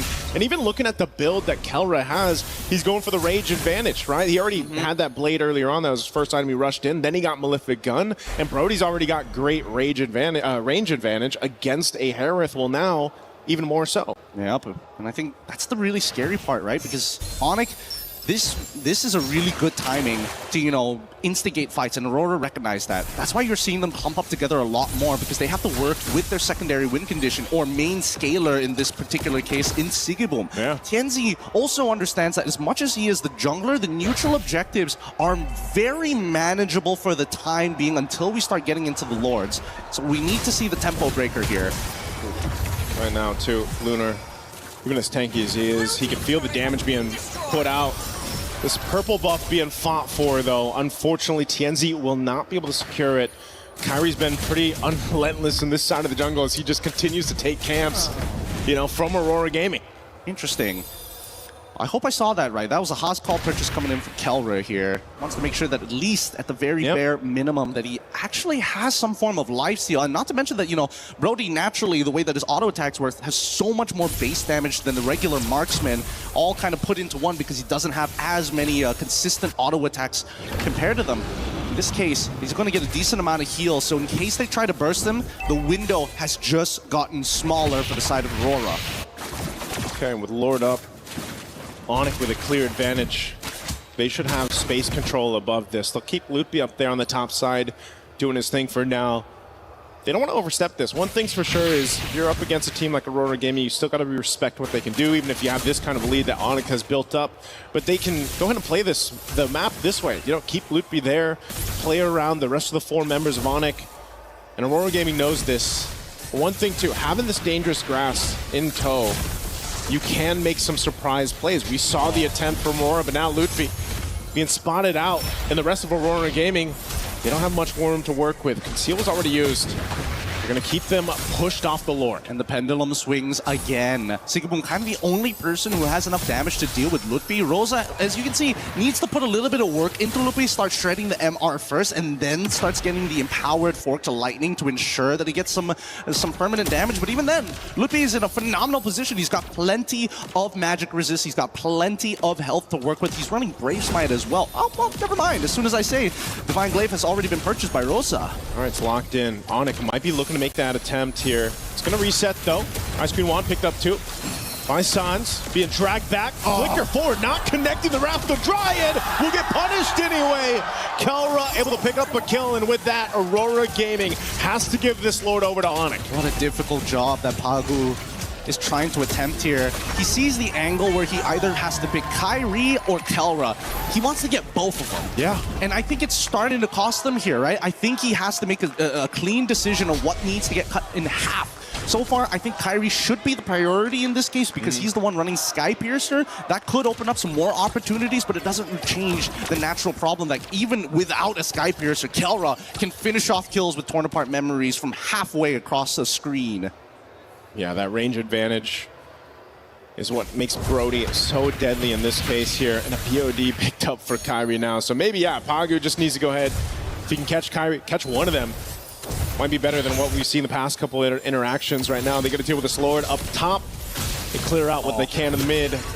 Where's Pathway drop down? They're going for Kelra. He's going to get stunned. I'm tired of the Guardian. Now Kelra's in trouble. Pagu will find him and just punch him in the face. Locking him down. Keyboy gone. Kyrie on the run.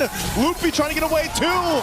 What just happened to ONIC in this side of the jungle? They do shut down Tianzi. And now Sans looking for more. Burns the flicker from Rosa. Lord is still there. Sigibum's got to deal with it.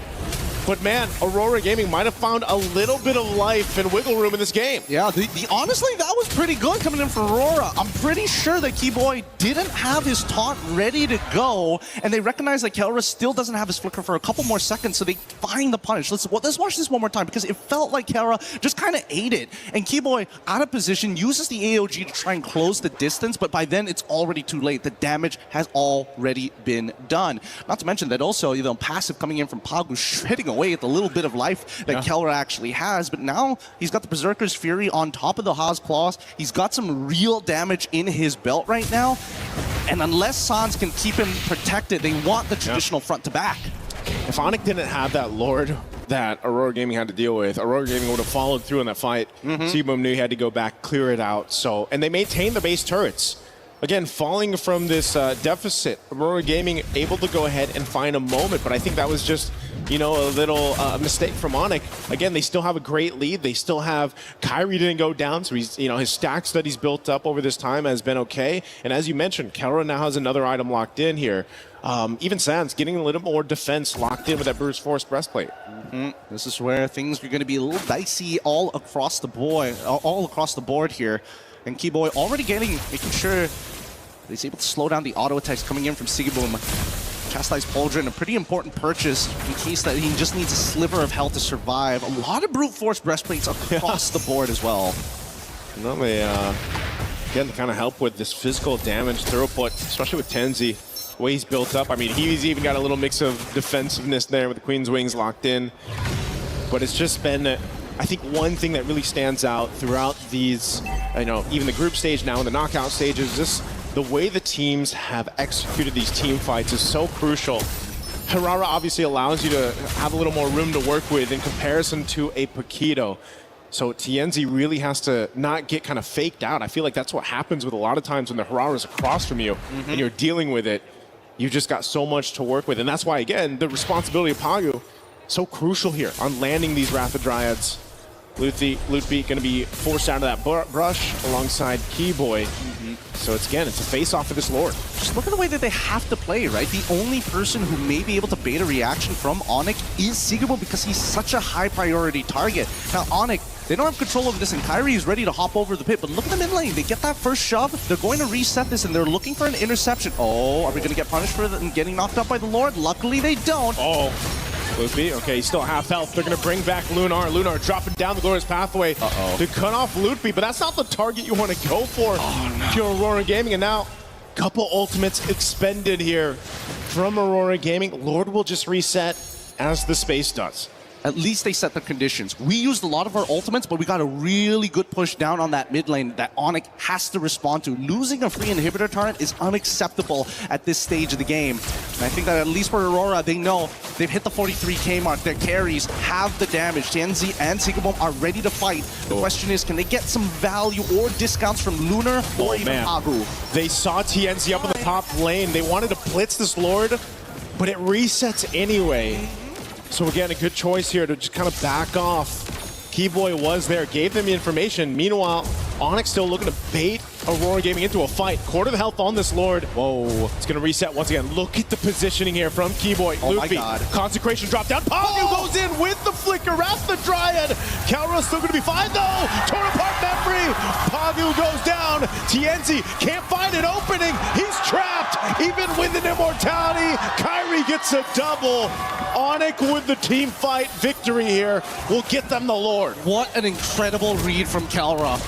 What an incredible read. He reacted perfectly to the scenario. Winner crown just in time because Pagu, he keeps on doing this. Keep your eyes here. He sees it instantly. Winner crown to dodge the entire thing, and he still has the corrosive strikes to make sure that he can finish everybody off. He's marked them, he's tagged them, he's outplayed them. Got in the gold lane for a reason. Yeah, what a move there. Again, it's a KK connection, just a different one for this. And now knocking on the mid turret. They're going to go ahead, force it down. Well, Keyboy taking a lot of damage here. He wants to get away, does with the Avatar of the Guardian defensively with a sliver of health. He'll regen it back up. They still have the Lord making its way here. So ONIC can go ahead and walk this into at least a base turret, potentially knocking down two. Aurora Gaming wanting to hold on.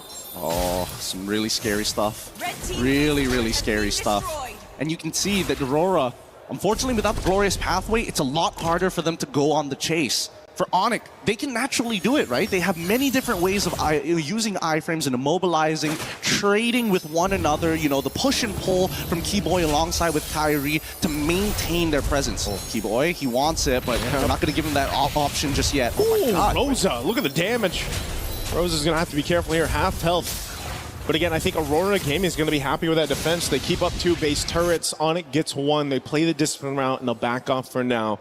Again, they don't want to push it too far in. Even with, again, with this kind of lead, the composition, they can't get caught in a bad state here under these base turrets. So happy with 1. Still have plenty of time for that next Lord to come up here. But looking at the items again, you know, now that you've already seen the Winter Crowns come to play, the Immortalities, you're going to see some item swaps up to this point. Dom Ice already complete as well, making sure there's some kind of anti-heal and anti-shield. Oh, wait. Interception angle potentially here. He's going to get Unbreakable taunted. Should be able to get away. Good coverage there, though, by Aurora Gaming. Again, you can see they have to play together here. They're most likely going to get poked down, half health or so. Pagu finally gets an Immortality, though. Oh, man, Kyrie, man, Hirara is such a busted hero. So many cooldowns. It's like, it feels like she's got 6 abilities sometimes, but She's not Suyo. yeah, she's not Suyo. Even though she has more abilities than Suyo at level 2 compared to level 3, you know, no big deal here. I can't wait for 4 abilities at level 1. Eventually. Eventually we're going to get there, but the scary thing about it is that Kyrie understands that he's allowed to actually take the first move. Because until we see the trigger being pulled by Lunar, they know that Aurora ain't really in it. Their hearts aren't in it to go for the all-out fight without that condition. And as long as Kyrie has iframes to play with, he can do this all day, all night.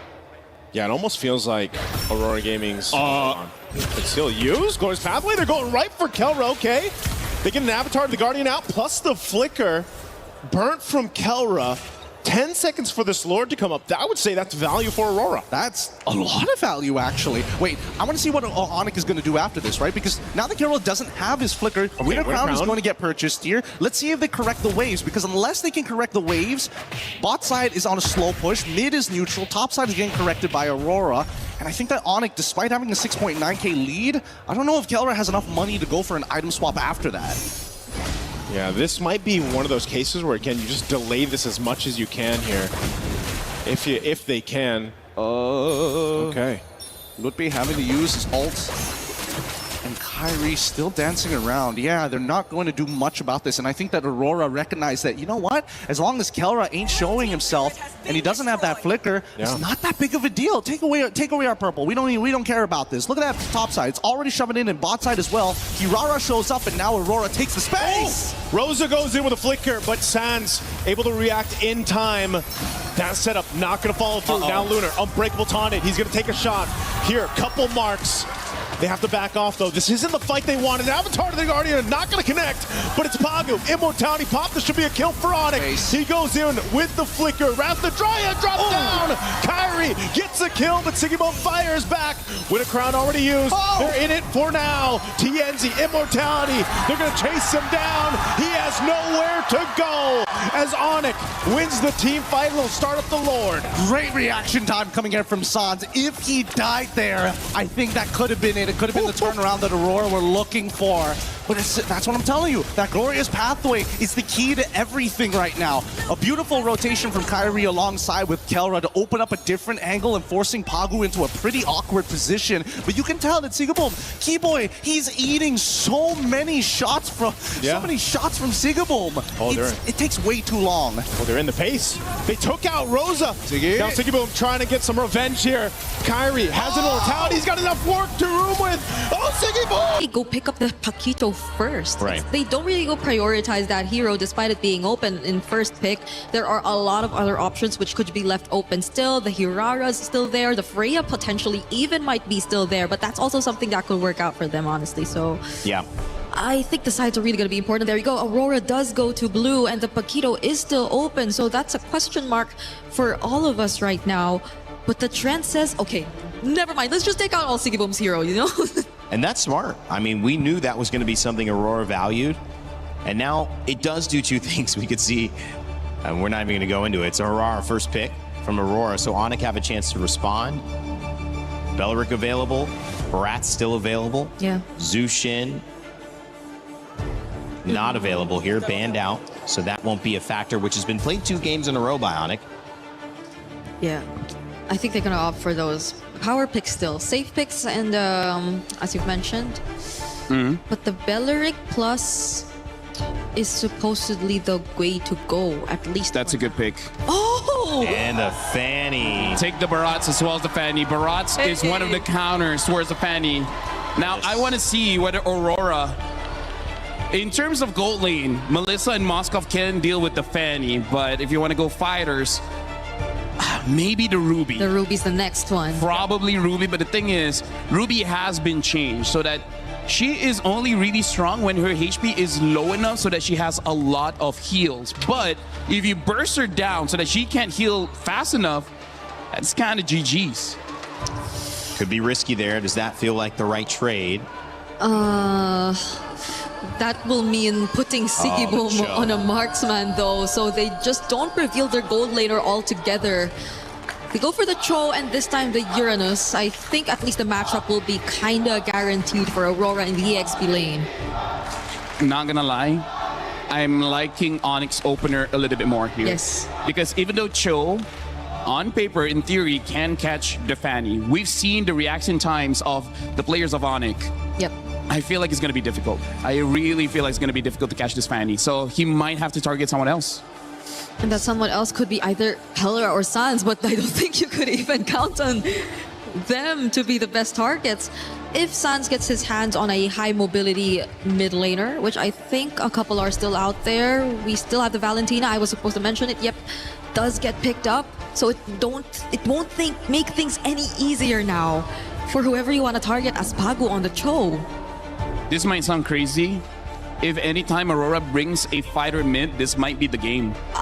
Bring either Ruby mid, or they bring out the Rafa or Matilda this time, because Matilda does have the damage to deal with the Fanny and able to lock down as well. So Aurora, if there's any time to bring out a surprise, this is definitely one of them, because the heroes that they have right now doesn't necessarily answer the questions that ONIC is showing. The fact that they have the Valentina can steal away the way of the dragon from the Cho, makes it so that they can kick this Uranus, they can kick the Herrera, maybe even whatever hero Sigue opts for later on will get caught as well. So, I mean, ONIC has a good opener here.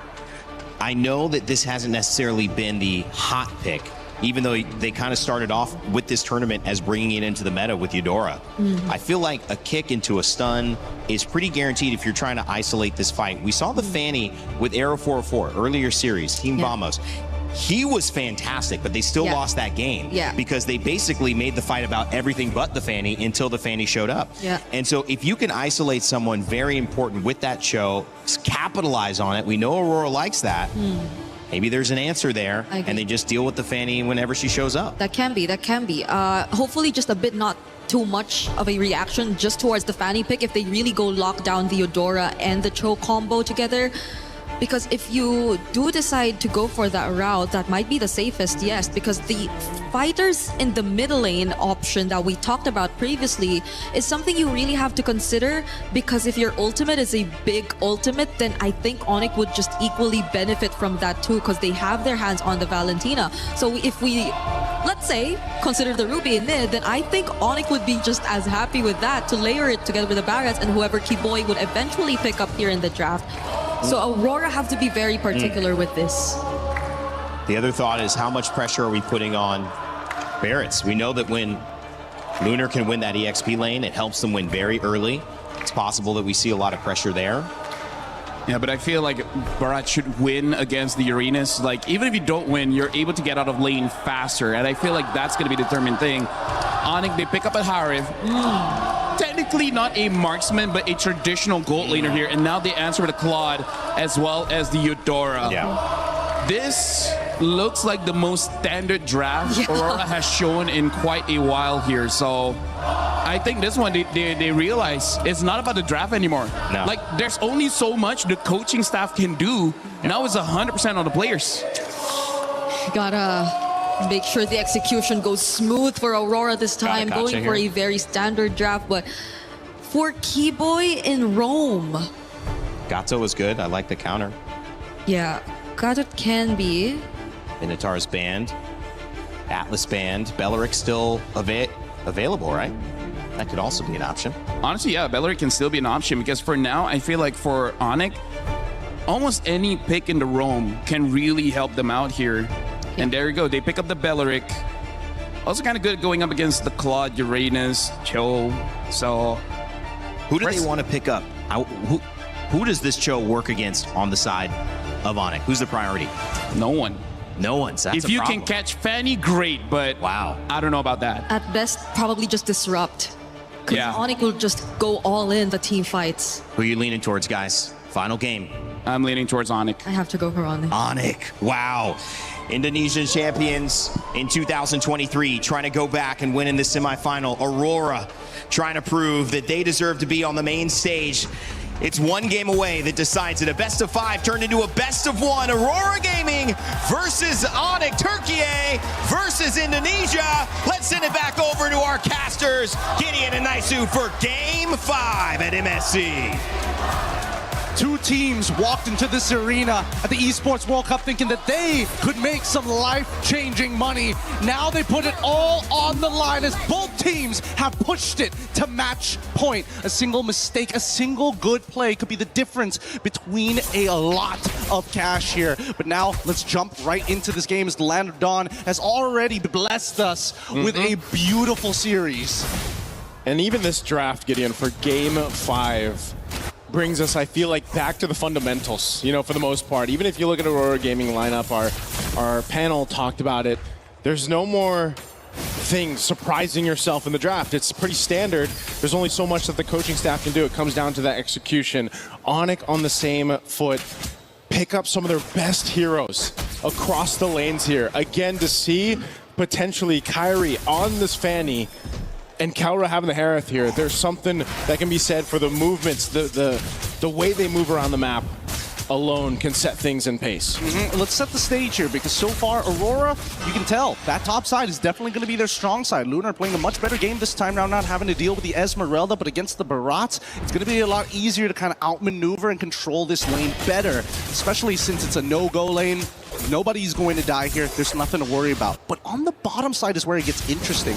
And I was wondering in the draft whether or not, you know, this Cho was going to be the difference maker. Yeah. Both sides had to take Purify in this case, so it's a general neutral lane. But knowing Sigibum, he's played this matchup against the Harith many, many times before in the previous year.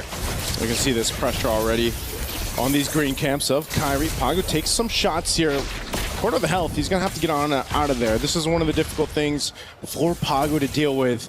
You know, when asked the question, who's the best target for those kicks? Who's the best person to go for? And honestly, it's Kyrie, but as mobile as a Fanny is, that's a tough task to take here. First turtle up for grabs. ONIC's going to start it up. Lunar kind of gives that information, but Tienzi's not anywhere near it. So first objective, turtle, going on it.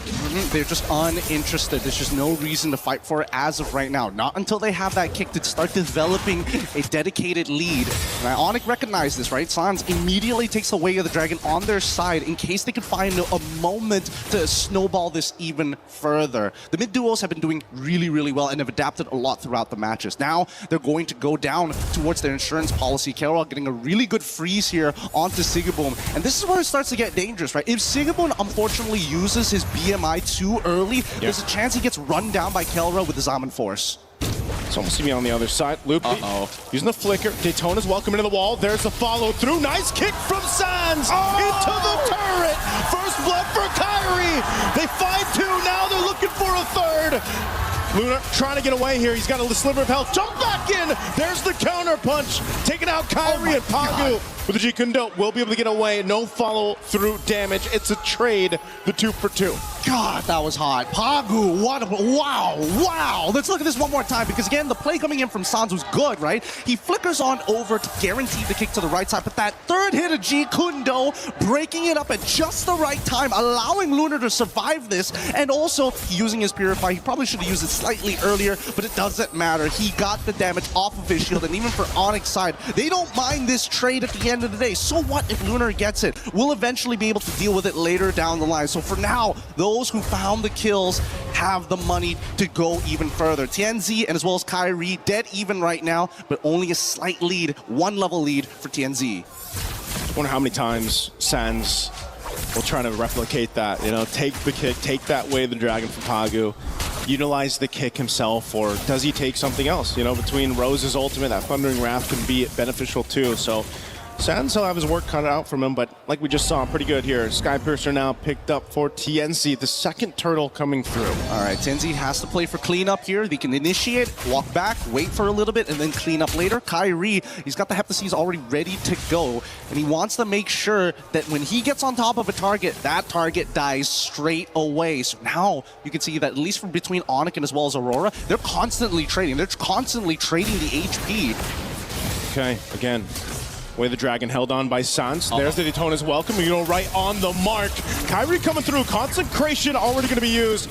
Quarter the health on the turtle. TNC will secure it. Fight breaks out. Blazing duet, not enough. Keyboy will fall, and then another trade. Kelra has some space to work with. A whole lot of battle spells used up as well. And TNC will get away with the iframes here on that Hirara. He's dancing around here. Kelra playing a dangerous game. You can tell by that positioning. Unfortunately, the Zaman Force might not be enough there. ONIC now trying to set something up. They want to see Sigeboom, but they don't notice him just yet. He's hiding in the bush, and the denial of information has caused ONIC to give up on the dive. Okay, they're going to get forced out of there. They wanted to make a play, but luckily Sigeboom has that protection. Pagu, there's the kick right on cue. Purify's still available. Now it's Pop. Kyrie joining the fight, swinging on through, gets stunned. Thunder and Wrath down. Pagu trying to get away, burns the flicker. He will survive. Neither team falling in the exchange bottom. You can tell how antsy both sides are. Sigeboom luckily doesn't get his recall canceled, but that will mean that bottom tier 1 is under threat. They are willing to trade topside, but at least from Kyrie's POV, easily is able to dodge out of the right ability. Sans, does he get the turret? Oh, it's almost. one auto attack. It's as good as gone. Yeah. Take a little bit longer to take that one down, but pretty much ONIC just trying to find what they can across the map here. It's really neck and neck in Game 5 so far, Gideon. Again, this is exactly how you want this series to pan out here. Neither team really pulling the switch just yet. Pedal to the metal, but right now it's going to be a tier 1 that falls on our side. Whoa, oh, already some pressure there. Rosa burning the flicker to survive. Actually, Sans burning his flicker, and now trying to secure that purple buff. They do just that. Pagu forcing himself out of side of the jungle. So this is just a battle for buffs and just tier 1s. And you know that Hirara generally has a bit of an advantage in these moments, especially with slight leads on their sides. Best part yet, the iframes making it even harder, especially since you can control the timing of when you decide to drop down that falling maple. In the meantime, though, as we can see Aurora alongside with ONIC contesting for the space at this point. The main contestant is having control over this mid lane. If we see TNC make a mistake here, luckily he doesn't walk into the lane, goes for the Lethal Wanderer instead and lets Sigeboom actually absorb this wave. ONIC miss out that opportunity. Okay, waiting patiently here too. Last turtle of the game. 1 for 1 across both sides for this objective. ONIC will play it a little bit slow. Keyboy waiting, he's got a flicker available. Conceal going to be used. You're going to force the fight for this third turtle anyway. They get stunned in their tracks. Kyrie jumping through, takes the turtle away. Daytona's welcome. Into the wall he goes, and Rosa's gone. Now Pagu, nowhere to run either as he's collapsed down by ONIC. They got the objective and the kills. That was a hot play coming in from ONIC. It felt calculated beginning to end. The timing of Keyboy utilizing his Wrath of the Dry. It's not to mention just an amazing flicker Detona's welcome right onto Rose's face. Nothing they could do at that point. They reached, they grabbed, and they caught the ball out of the air from Aurora. Let's look at this replay one more time, because as Kyrie makes this play, it catches afterwards, but it catches just enough. With Rosa already down and TNC having no combo points to actually go into his iframes, literally nothing you could do there. And that's the thing too, the fact that it's broken walls and you have this fanny, you can utilize that little extra opening on these turtle pits or eventually the Lord pits, something that you can do here. So Kyrie can kind of just swing on through into those fights, following through the Rapid Drive. They're going to do it again onto the tier 2, already forcing the fight, and Sigeboom is gone! Where did he go? And Lunar to follow, a double for Kyrie. And now TNC waiting for the rest, rather drive, puts the taunt, loads him up!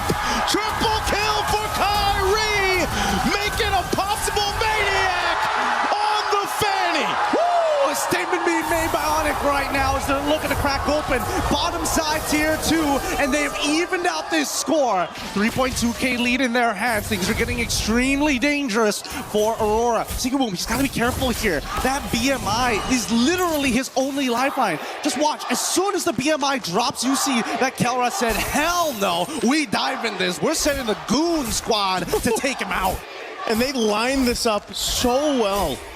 for the whole team, but for Kairi just to make those plays again on this Fanny, how do you keep track of them? I mean, we've asked the question all darn MSC, how do you keep track of Aurora? Well, when you put the Fanny in the hands of someone like Kairi or any of these specialists, this is what you have to deal with too.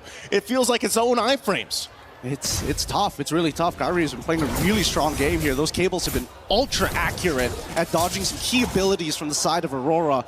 Even Lunar, I think he can't be that frontline that they're hoping that he can be right now. He hasn't won his lane hard enough. And with the 8 extra assists, well, technically 5 extra assists that Lutfi has been able to gain for himself and to chastise Waldron, he is so thick. Luckily, Lunar is able to get one of his own. This Lord is being started up here, holding it at half health. ONIC with a clear lead. They have control of this. They might be able to just go ahead and secure this. It looks like they are going to do just that as Tienzia is up top. They have the information, and ONIC will play around now with this first Lord secured. Mitrio has been playing a phenomenal game here for the side of ONIC. And unfortunately, for the side of Aurora, they've missed their window to develop their snowball even further, with the Maniac being given over to ONIC's side, resetting them from all that early game pressure that they were applying. Now they have to hope that Sigeboom gets the right items at the right time here, because Tienzi can only do so much. He's so close to finishing the Golden Staff. So close here. Lord slowly approaching that bottom side. Again, with this kind of lead, Sigeboom just needs more time. He just doesn't have enough firepower here, and if they take out Rosa, so much damage of this profile for Aurora Gaming is expended. And they slowly walk this one in. This Lord coming down to this bottom side. Keyboy popping the conceal, looking for a potential flicker play. Lord's going to go ahead and charge into the base turret. They already popped off some damage, trying to keep them at bay, and Lunar has to disengage. They just want to clear out this Lord. They want to hold on to these base turrets. Kelra jumping in with his Almond Force, pushing him off the turret just to secure it. And now ONIC will go ahead and call it off. They look for more space turrets. Up top, Kairi, Tienzi holding it in bay. They hold on to 2 base turrets for now. ONIC right now just aren't falling for any of the typical tricks. They're going to lose another shielding here. Yeah, that's pretty much everything. ONIC have set this up for a final push with the next Lord. If they can... wait, do they have the ults? They do! Charge in. Loopy jumping in, and they still the Wrath of Dry. They're going to force the fight anyway. Loopy gone, and Sigeboom too. Kairi's still going. They're cut off from each other. Pagu trying to get away. Kelra, a couple shots, still has the shield. They're so low, though. Aurora Gaming might want to punish. They're still falling through. Tienzi has mobility, but they will rely on the conceal to get away. And Sans, he's ready to intercept every single time. ONIC, they are well connected right now. And Aurora, they've tried a couple of feints here. Yep. They've tried a couple of motions where Pagu is trying to bait a reaction out of ONIC, but they're just not flinching anymore. And I think that confidence is starting to build up. It's surmounting to some real damage in Kelra. He's not dropping the ball. Same goes for Sans. Look at the disparity of damage dealt by the key members here of Aurora Gaming. Tienzi there at the bottom, Sigeboom there at the bottom, and look at the difference for ONIC. Such a big difference in terms of damage, and that's just because of how these team fights have played out.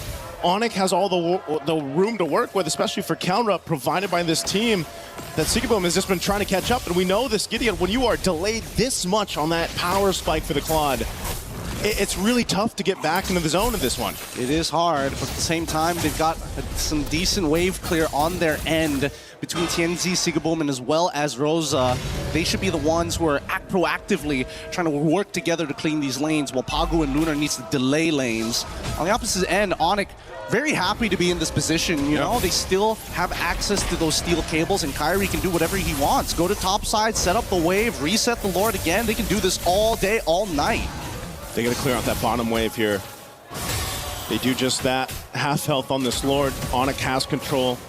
Looking to see if they can bait something from Aurora Gaming. Doesn't happen, so objective secured. We'll have to see Aurora Gaming's lineup if they can defend once again. Already losing 1 base turn on the last push. They maintain 2. Are they in a position to withstand another push in? Aurora decided not to. So now that they decided to, you know what? We're going to let the Golor come in. There's a pretty good chance that they lose all their inhibitor turrets. And that's a dangerous decision to make, because all of this is so that they can get to the 42K mark where they have an option to maybe try and get a good team fight down to turn the tides. But I don't know how they're going to get neutral objectives, and until we see a full wipeout on Onyx end, I don't think Aurora necessarily can push through just yet. Keyboy walking in on that bottom side here. Lord already in the base. Still has a flicker available. The Lord's actually going to go down very quickly from Aurora Gaming, so they maintain that they still have some waves pushing in. ONIC might look to take down one base turret, this mid lane, as Kelra jumps forward. Already, Rocket's gonna force the flicker out now. They're trapped under the turret anyway. Rosa's gone again, and Pagu trying to buy the time off the kick. Kyrie might chase him down. The rest of the team's gonna force the fight in the base. Kyrie joining them now. Sigue with the blazing duet to clear out the lanes. They just want to stay in the game, but Kyrie keeps them together, and now they'll disengage. They still have this wave, but Onyx too low. Oh my goodness, the item swap right at the very end there. Sigue, holy cow. Holy cow. That was a dangerous moment. If it wasn't for that Rose goal, he would have died to the cutthroat coming in for Kyrie. They are out to get him. Yeah.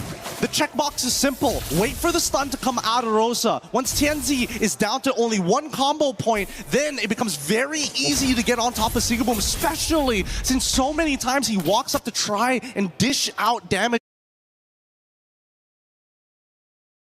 to specifically Lutbeam as well as Keyboy.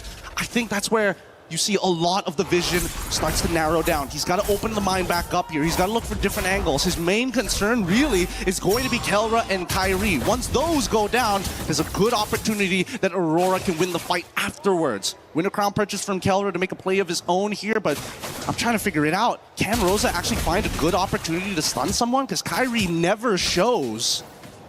That's such a tall task here for Aurora Gaming.